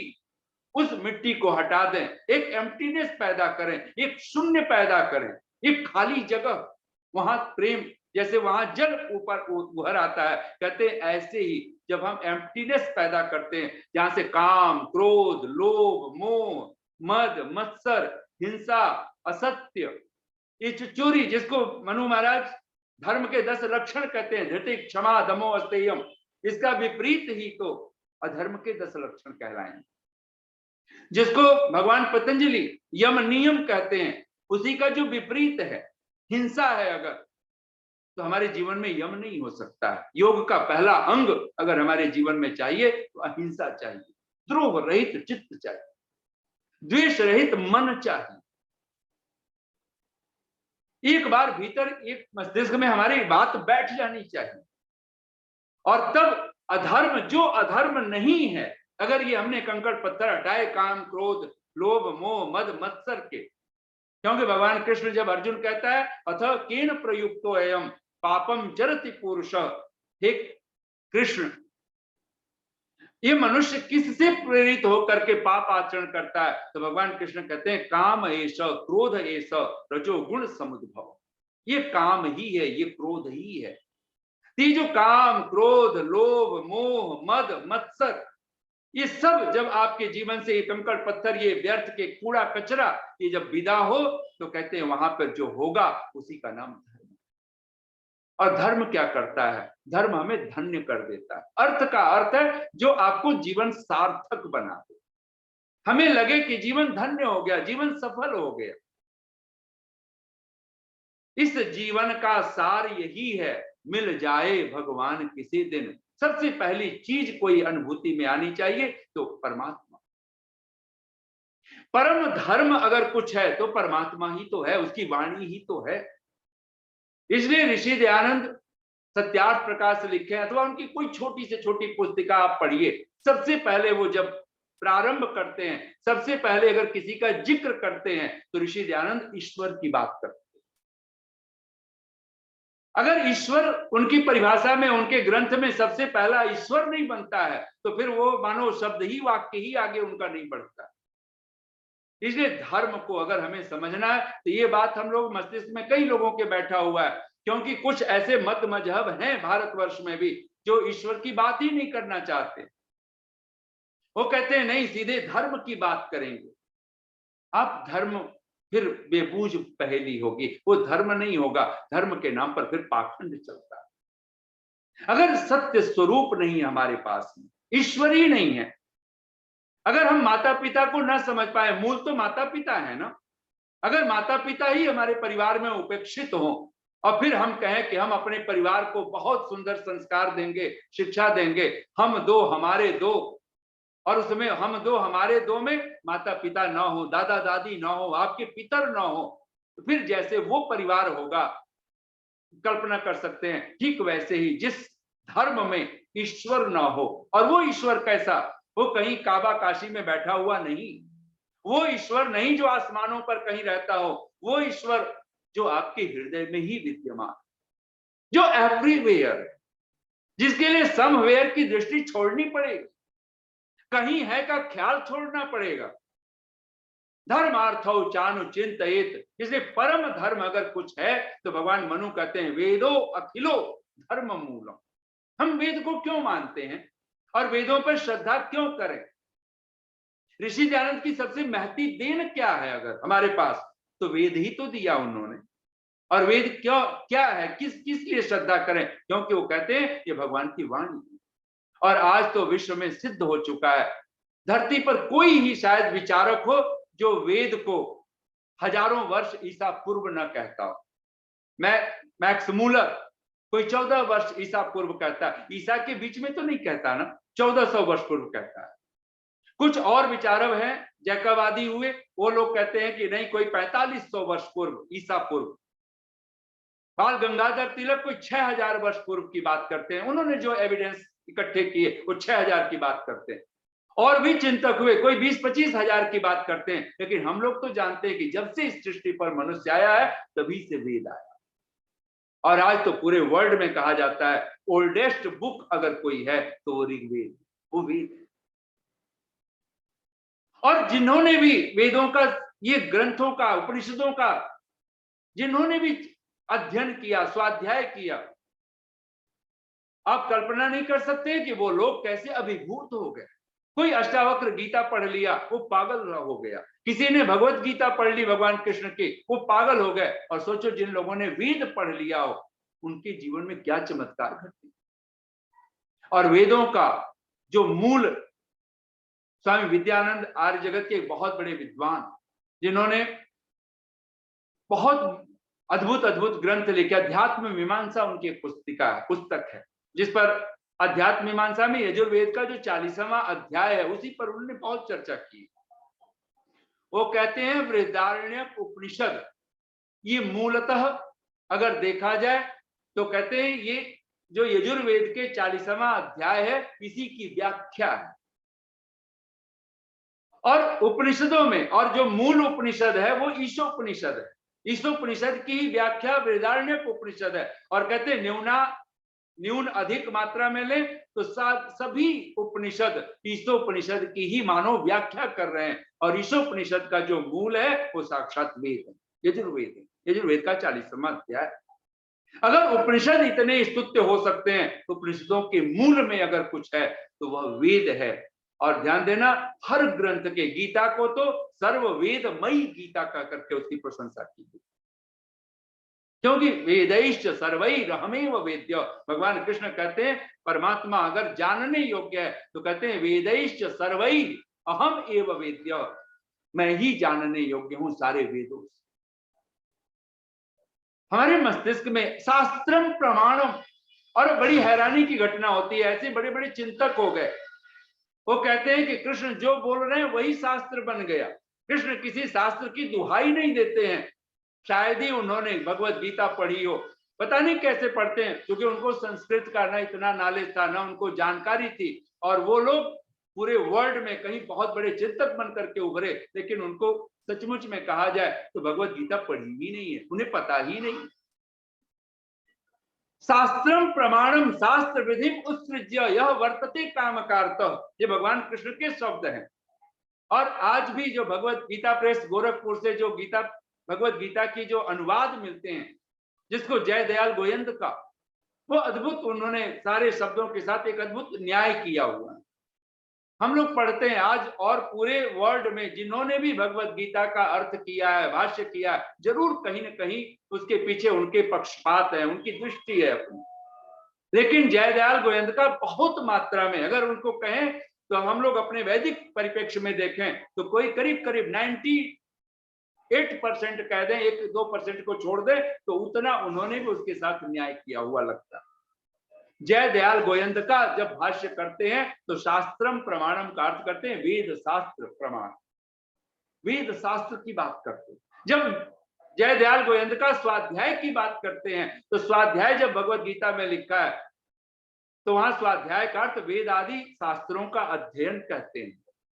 यानी स्वाध्याय में अगर वेद नहीं है तो वो स्वाध्याय नहीं हो सकता। स्वाध्याय में अगर परमात्मा की वाणी, वेद वाणी, और इसीलिए तो गीता में, भगवत गीता में भगवान कृष्ण के ही शब्द हैं, कर्म ब्रह्मोद्भवम ब्रह्म अक्षर समुद्भवम। ये जो क्या कर्म करने चाहिए हमें, इसकी उत्पत्ति हम कैसे जाने कि हमें क्या करना चाहिए क्या नहीं करना चाहिए, तो कहते हैं कर्म ब्रह्म उद्भवम। ब्रह्म यानी वेद से उत्पन्न हुआ है। हमें कौन से कर्म करने चाहिए, कौन से कर्म नहीं करने चाहिए, इसका ज्ञान अगर कहीं से, इसका विवेक अगर हमसे कहीं से हुआ है तो कहते हैं वो वेद है। और कहते हैं ब्रह्म अक्षर समुद्भव, और ये ब्रह्म जो वेद विद्या है, कहते हैं इसकी उत्पत्ति कहां से हुई है, तो कहते हैं अक्षर समुद्भवम, ये अविनाशी परमात्मा से उत्पन्न हुआ, ये भगवत गीता।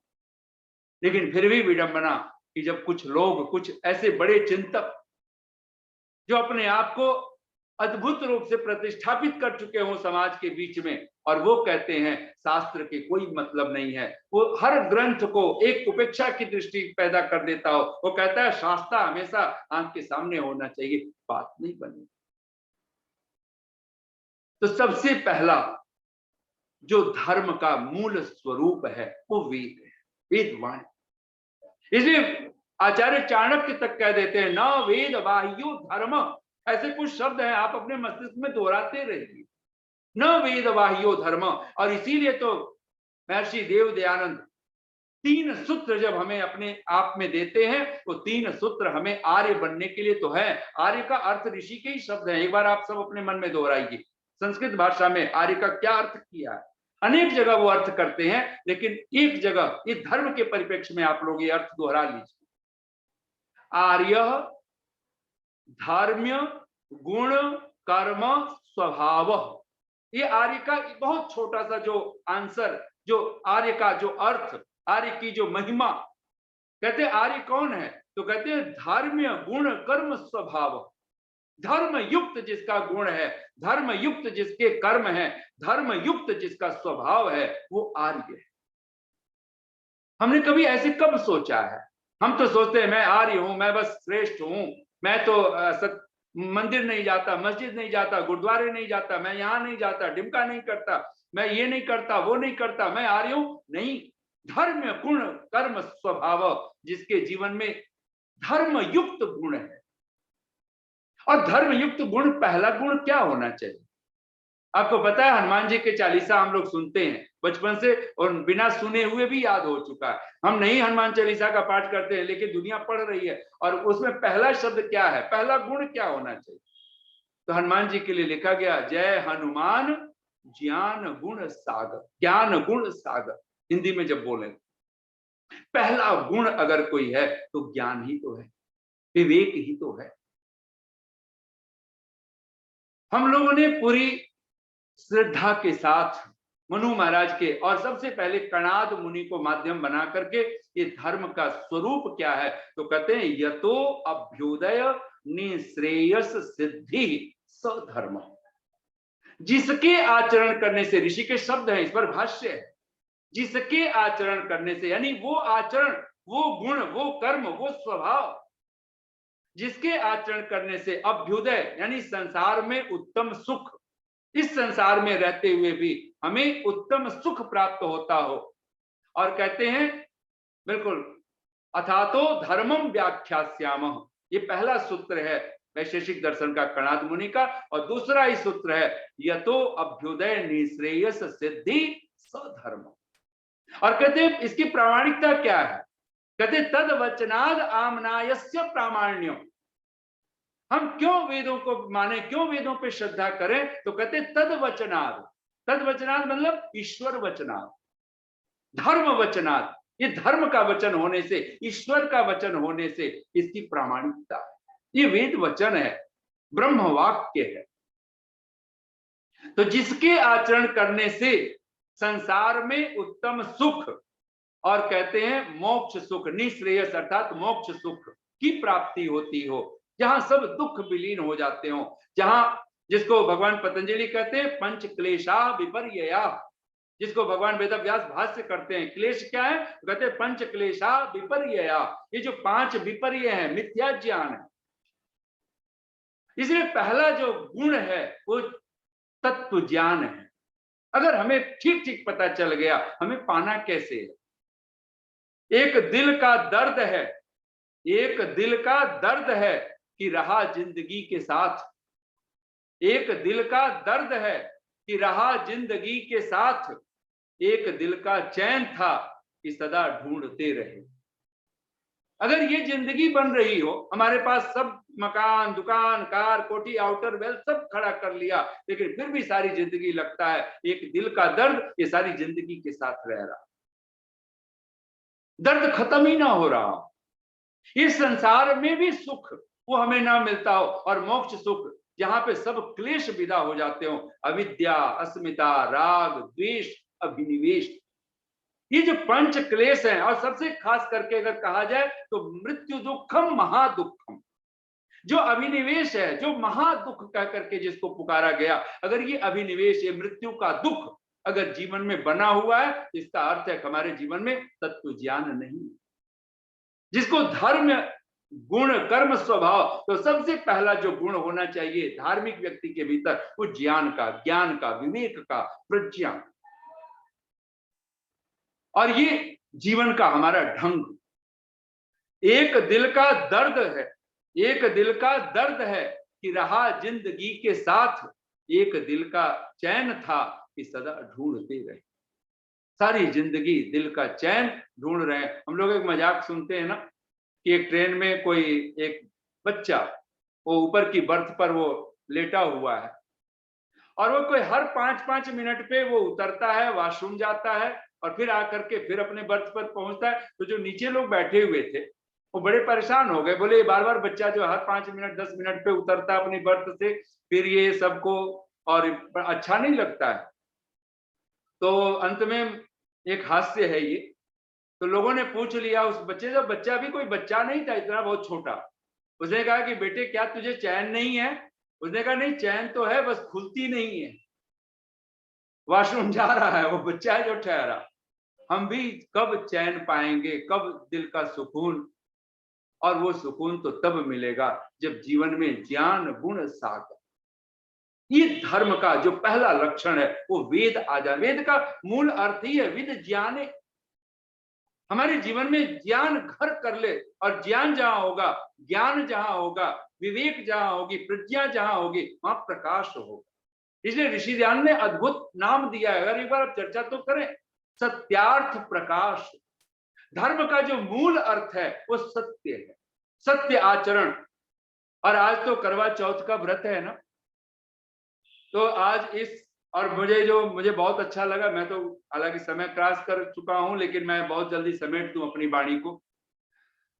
आचार्य प्रेम भिक्षु जी का नाम ले रहे थे जितेंद्र जी। मेरे सबसे पहले जब हम इस विद्यार्थी काल में 18 वर्ष की आयु में जब मैंने घर छोड़ा इस विद्या को पढ़ने के उद्देश्य से, तो सबसे पहले मेरे आचार्य थे आचार्य प्रेम भिक्षु जी मथुरा।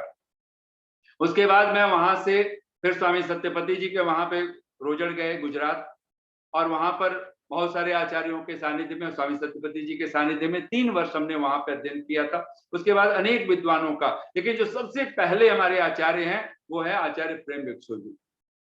तो बड़ा अद्भुत रूप से उनका चिंतन होता था। तो बिल्कुल ठीक लिखते हैं, इसको दाम्पत्य चतुर्थी तिथि है तो दाम्पत्य चतुर्थी लिखना चाहिए, क्योंकि पति पत्नी का प्रेम। लेकिन मैंने सुना है एक मजाक कि बोले कि अगर एक स्त्री अगर सीधी सादी हो तो उसको क्या कहेंगे, क्या कहते हैं लोग? तो बोले कि कहते हैं गऊ है, गाय है। अगर एक महिला सीधी सादी हो तो एकदम सीधे मुंह से निकलता है, अरे ये तो गऊ है, ये तो गाय है। बोले अगर पुरुष सीधा साधा हो तो उसको क्या बोलते हैं? बोले गधा है, गधा है। ये एक मजाक भले, लेकिन जीवन में ऐसा ढंग बन रहा हो, एक दूसरे को हम इसी उपेक्षा से देखते हो। हम लोग, आज भी मैं बोल रहा था कहीं पर, हमने कहा सचमुच में अगर पति पत्नी के बीच, महाराज भर्तृहरि तो कहते हैं धैर्यम यस्य पिता क्षमा च जननी शांतिश्चिरम गेहिनी सत्यम मित्रम दया च भगिनी भ्राता मनः संयम शय्या भूमि तलम दिशोपि वसनम ज्ञानामृतम भोजनम येते यस्य कुटुंबिनो वद सखे कस्माद भयम योगिनः। कहते हैं ऐसे जिसके परिवार हो उस योगी को कैसा भय।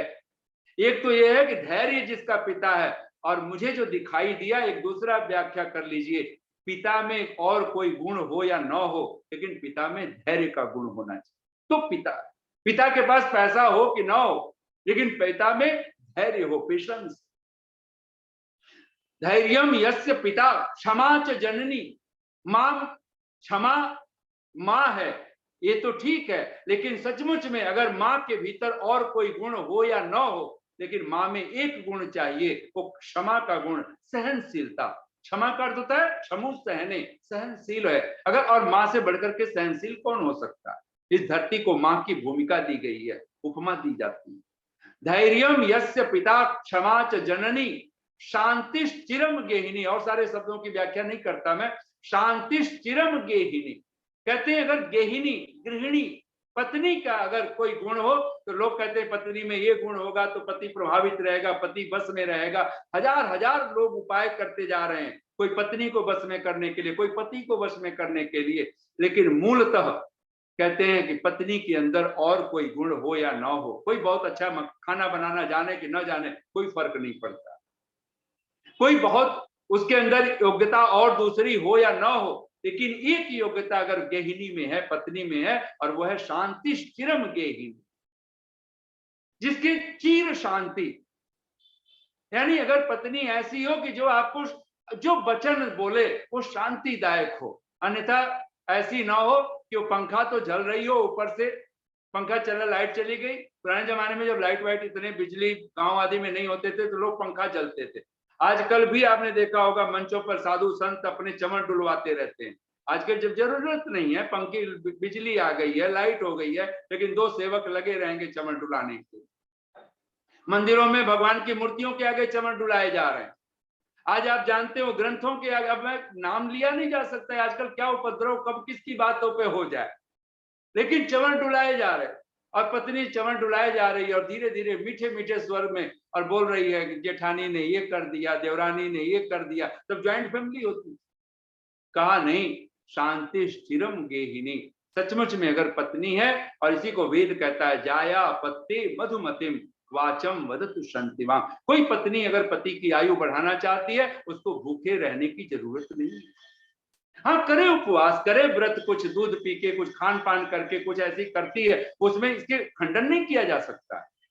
लेकिन एक बात तो हो, वो 365 दिन में 364 दिन क्या कर रही है पति के साथ, ये बड़ा महत्वपूर्ण है। पति क्या कर रहा है पत्नी के साथ, ये बड़ा महत्वपूर्ण है। आजकल पति पत्नी तो व्रत रखे ना रखे, आजकल होने वाले पति, होने वाली पत्नियां, वो आजकल एक करवा चौथ का व्रत उनके बीच में बहुत ज्यादा प्रसिद्ध हो रहा है।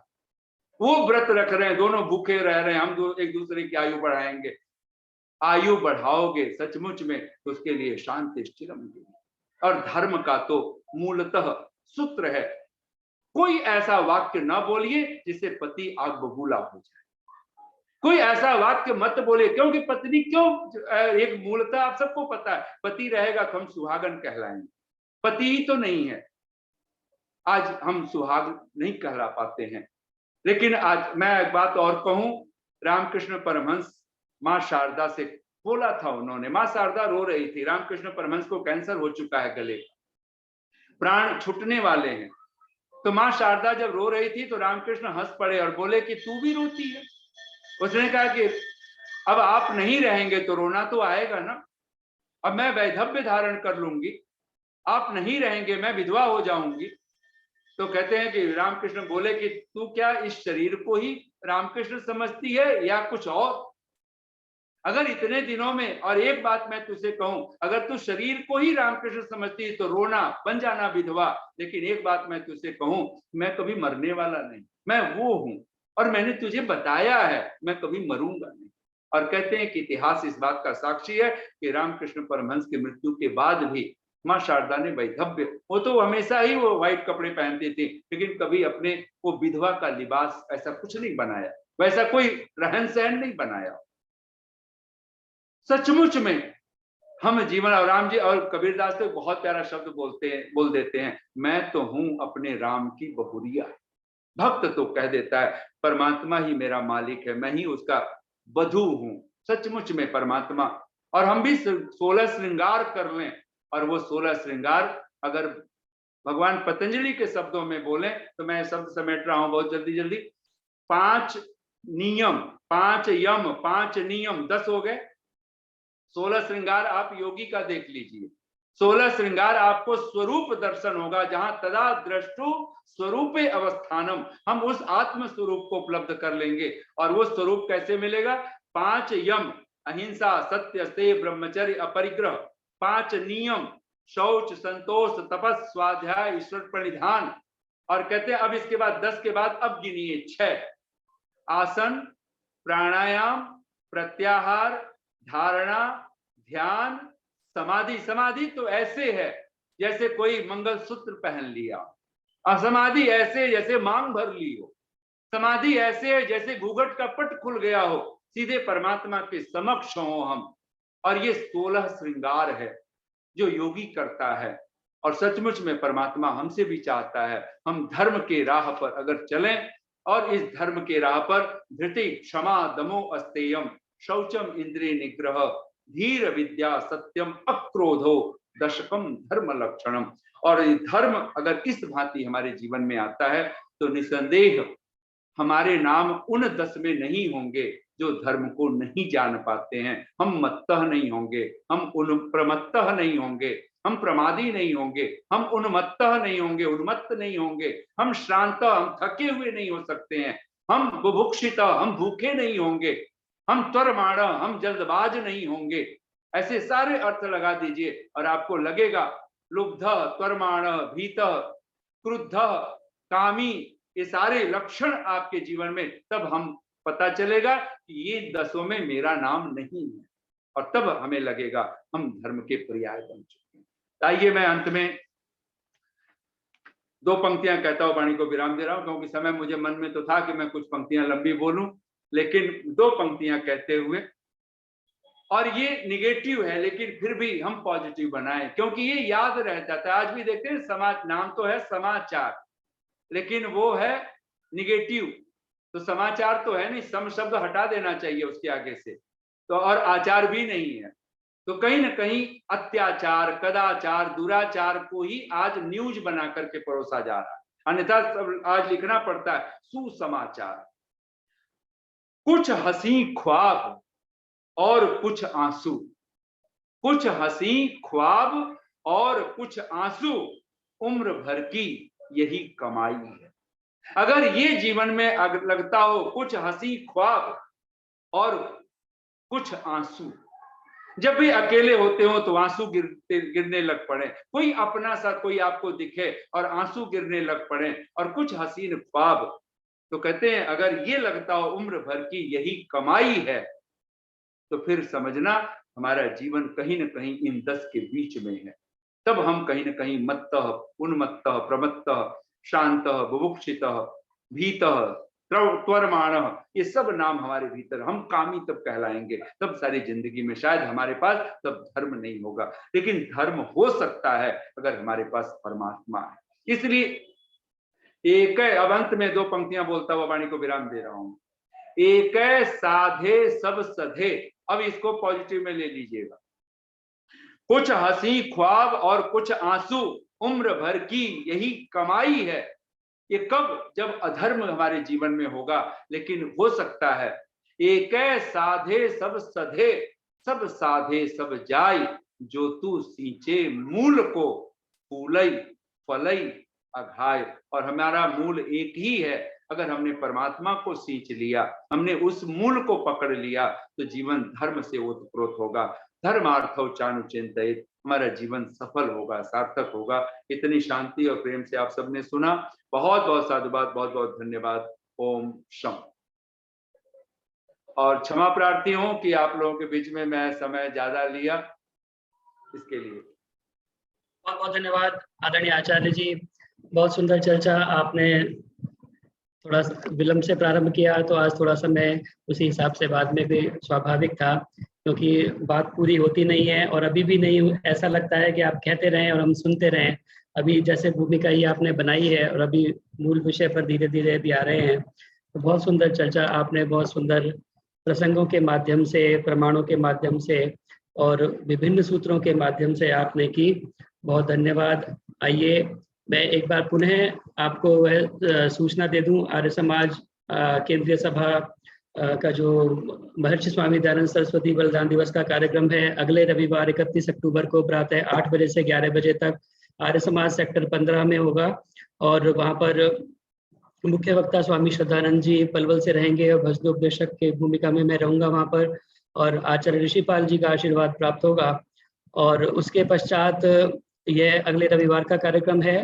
फिर 3 नवंबर बुधवार को आर्य समाज नेहरू ग्राउंड के प्रांगण में यह कार्यक्रम होगा जिसमें विद्यालय के विद्यार्थियों के द्वारा कुछ कविता, भाषण इत्यादि भी होंगे। भजन प्रवचन का कार्यक्रम होगा और प्रवचन के लिए आचार्य नरेंद्र मैत्रेय जी की भी हमें स्वीकृति प्राप्त हो चुकी है, तो उनका मुख्य प्रवचन वहां पर होगा 3 नवंबर बुधवार, आर्य समाज नेहरू ग्राउंड, NIT फरीदाबाद में। आप अधिक से अधिक संख्या में पहुंच करके साक्षात आचार्य जी को सुन सकते हैं। और 4 नवंबर का जो कार्यक्रम है, प्रातः प्रभात फेरी का कार्यक्रम प्रतिवर्ष होता है, तो वही आगे बढ़ाते हुए 4 नवंबर को प्रातः 3 नंबर और 4 नंबर योगधाम इत्यादि से प्रभात फेरियां चल करके और भी विभिन्न समाजों के सभी लोग वहां पर पहुंचेंगे। श्री कुलभूषण सखुजा जी, जो कि हमारे कोषाध्यक्ष भी हैं आर्य केंद्रीय सभा के, उनके निवास स्थान 5L 160 जो पुलिस चौकी ACP ऑफिस के नजदीक है, वहां पर यह कार्यक्रम होगा। सारी प्रभात फेरियां वहां सम्मिलित होंगी और वहीं पर भजन प्रवचन का कार्यक्रम होगा। भजनोपदेशक प्रदीप शास्त्री जी वहां उपस्थित रहेंगे। आप सभी से प्रार्थना है अधिक से अधिक संख्या में इन सभी कार्यक्रमों में आप उपस्थित होकर के कार्यक्रमों की शोभा बढ़ाएंगे। आइए अब धन्यवाद, आशीर्वाद और एक बार निमंत्रण के लिए आदरणीय प्रधान श्री शिव कुमार टुटेजा जी से मैं प्रार्थना करता हूं, एक बार वो भी आप सभी को निमंत्रण दें सभी कार्यक्रमों के लिए और सभी का धन्यवाद करें, आशीर्वाद दें। आदरणीय शिव कुमार टुटेजा जी, उसके बाद आचार्य जी शांति पाठ करा के आज के सत्र का समापन कराएंगे। आदरणीय प्रधान जी। आवाज आ रही है? आ रही है। सबसे पहले श्रोताओं को मेरी ओर से सप्रेम नमस्ते। आदरणीय आचार्य नरेंद्र मैत्री जी का भी हार्दिक अभिवादन, स्वागत करता हूं। और ये विषय चुना हुआ है, धर्म का स्वरूप क्या है, कई सप्ताहों से चल रहा है और बड़े उदाहरण देकर के हमें समझा रहे हैं। तो सागर में गागर भर रहे हैं, गागर में, तो इसलिए से हम चाहते हैं कि ये जो आचार्य जी प्रवचन करते हैं हम उनका गहन करें, उसके मंथन करें, धर्म क्या है। अब धर्म पर अगर ठीक चलेंगे तो इसका काफी सुधार हो जाएगा हमारा अपने जीवन का, और ये प्रवचन का भी तभी सुधार होगा जब हम अपने आप को सुधारेंगे। इसलिए प्रार्थना है कि सभी श्रोताओं से भी कि आप अपना धर्म पर चलें और इधर उधर न जाएं, तो अपने आप को आचरण बदल सकते हैं। आपका बहुत बहुत धन्यवाद। और आप जो रविवार को आते हैं अपने समाजों से होकर के फिर भी यहाँ ज्वाइन करते हैं, आपका बहुत बहुत धन्यवाद। आपने बड़ी हिम्मत कर रहे हैं, इसी तरह आप करते रहें जब तक ये चलता रहेगा, और इसको बढ़ाते रहेंगे। और जैसा कि अभी मंत्री जी ने कहा है, आर्य केंद्रीय सभा नगर निगम क्षेत्र की ओर से ऋषि दयानंद बलिदान दिवस मना रहे हैं 31 अगस्त को आर्य समाज सेक्टर 15 में 8 से 11, और वहाँ विद्वान भी हैं और अपने जितेंद्र जी भी भजनोपदेशक हैं। इसलिए रौनक बनेगी। आप सभी से निवेदन है कि सभी में आप हो, लेकिन इतवार को तो आप अवश्य आए ताकि जितना हो सकते आसानी से अटेंड कर सके और इस कार्यक्रम को सफल बनाए। ये सबसे प्रार्थना है और अवश्य पहुंचे। और इसी तरह से हाँ, 11 बजे के बाद अल्पाहार होगा, अच्छा नाश्ता होगा, चिंता करने की जरूरत नहीं है आपको। तो आप अवश्य आए और इसको शोभा बढ़ाएं, कार्यक्रम को बढ़ाएं। आप और जितेंद्र जी के भी बहुत बहुत धन्यवाद। आप अच्छा संचालन कर रहे हैं, हमें कोई चिंता नहीं होती, विद्वान करते हैं, भजनोपदेश करते हैं, हर तरह से हम निश्चिंत हैं। तो आपका धन्यवाद बहुत बहुत। और आपको मैं आशीर्वाद देता हूँ, साधुवाद देता हूँ। परमात्मा आपको सुखी रखे, स्वस्थ रखे, परिवार में सब खुश हो, तो यही मेरी प्रार्थना है। और विकास जी भी अपने कार्यक्रम में लगे हुए हैं, उनका भी धन्यवाद, उनको भी आशीर्वाद देता हूँ। यही है। और मैं एक बार फिर श्रोताओं से निवेदन करता हूँ कि अधिक से अधिक पहुँचने की कृपा करें। ओम शांति। धन्यवाद प्रधान जी, बहुत बहुत साधुवाद। धन्यवाद प्रधान जी, आपका आशीर्वाद प्राप्त हुआ। आइए आचार्य जी अब शांति पाठ करा के सत्र का समापन करें, फिर अनौपचारिक चर्चा के लिए 2 मिनट के लिए मंच खुला रहेगा। आचार्य जी। नमस्ते जी। माता जी का भी आशीर्वाद। नमस्ते। जब तक दर्शन मत करूंगा। नमस्ते आचार्य जी। हाँ नमस्ते, नमस्ते माता जी, बहुत बहुत साधुवाद। आप सभी को बहुत साधुवाद, बहुत धन्यवाद। आइए हम सभी सर्वज्ञ होकर के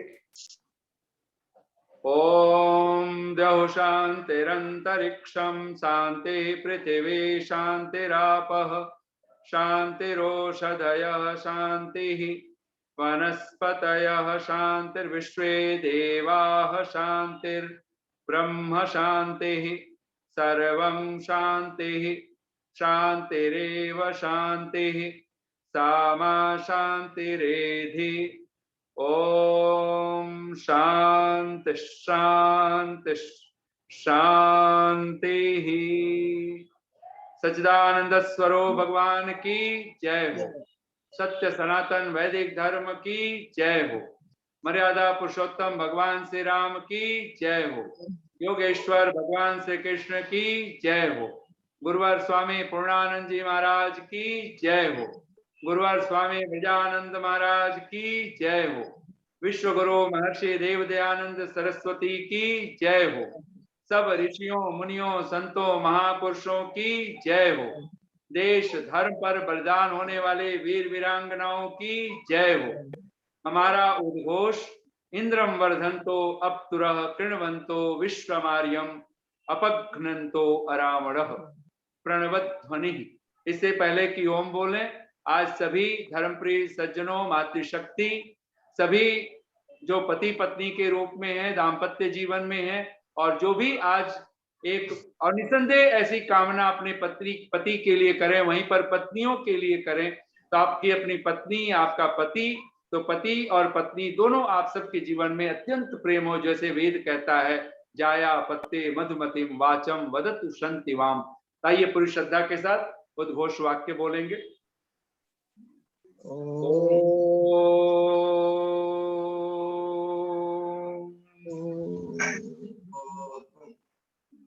सर्वेभ्यो नमः। सभी को सादर नमन, बहुत बहुत साधुवाद, बहुत धन्यवाद।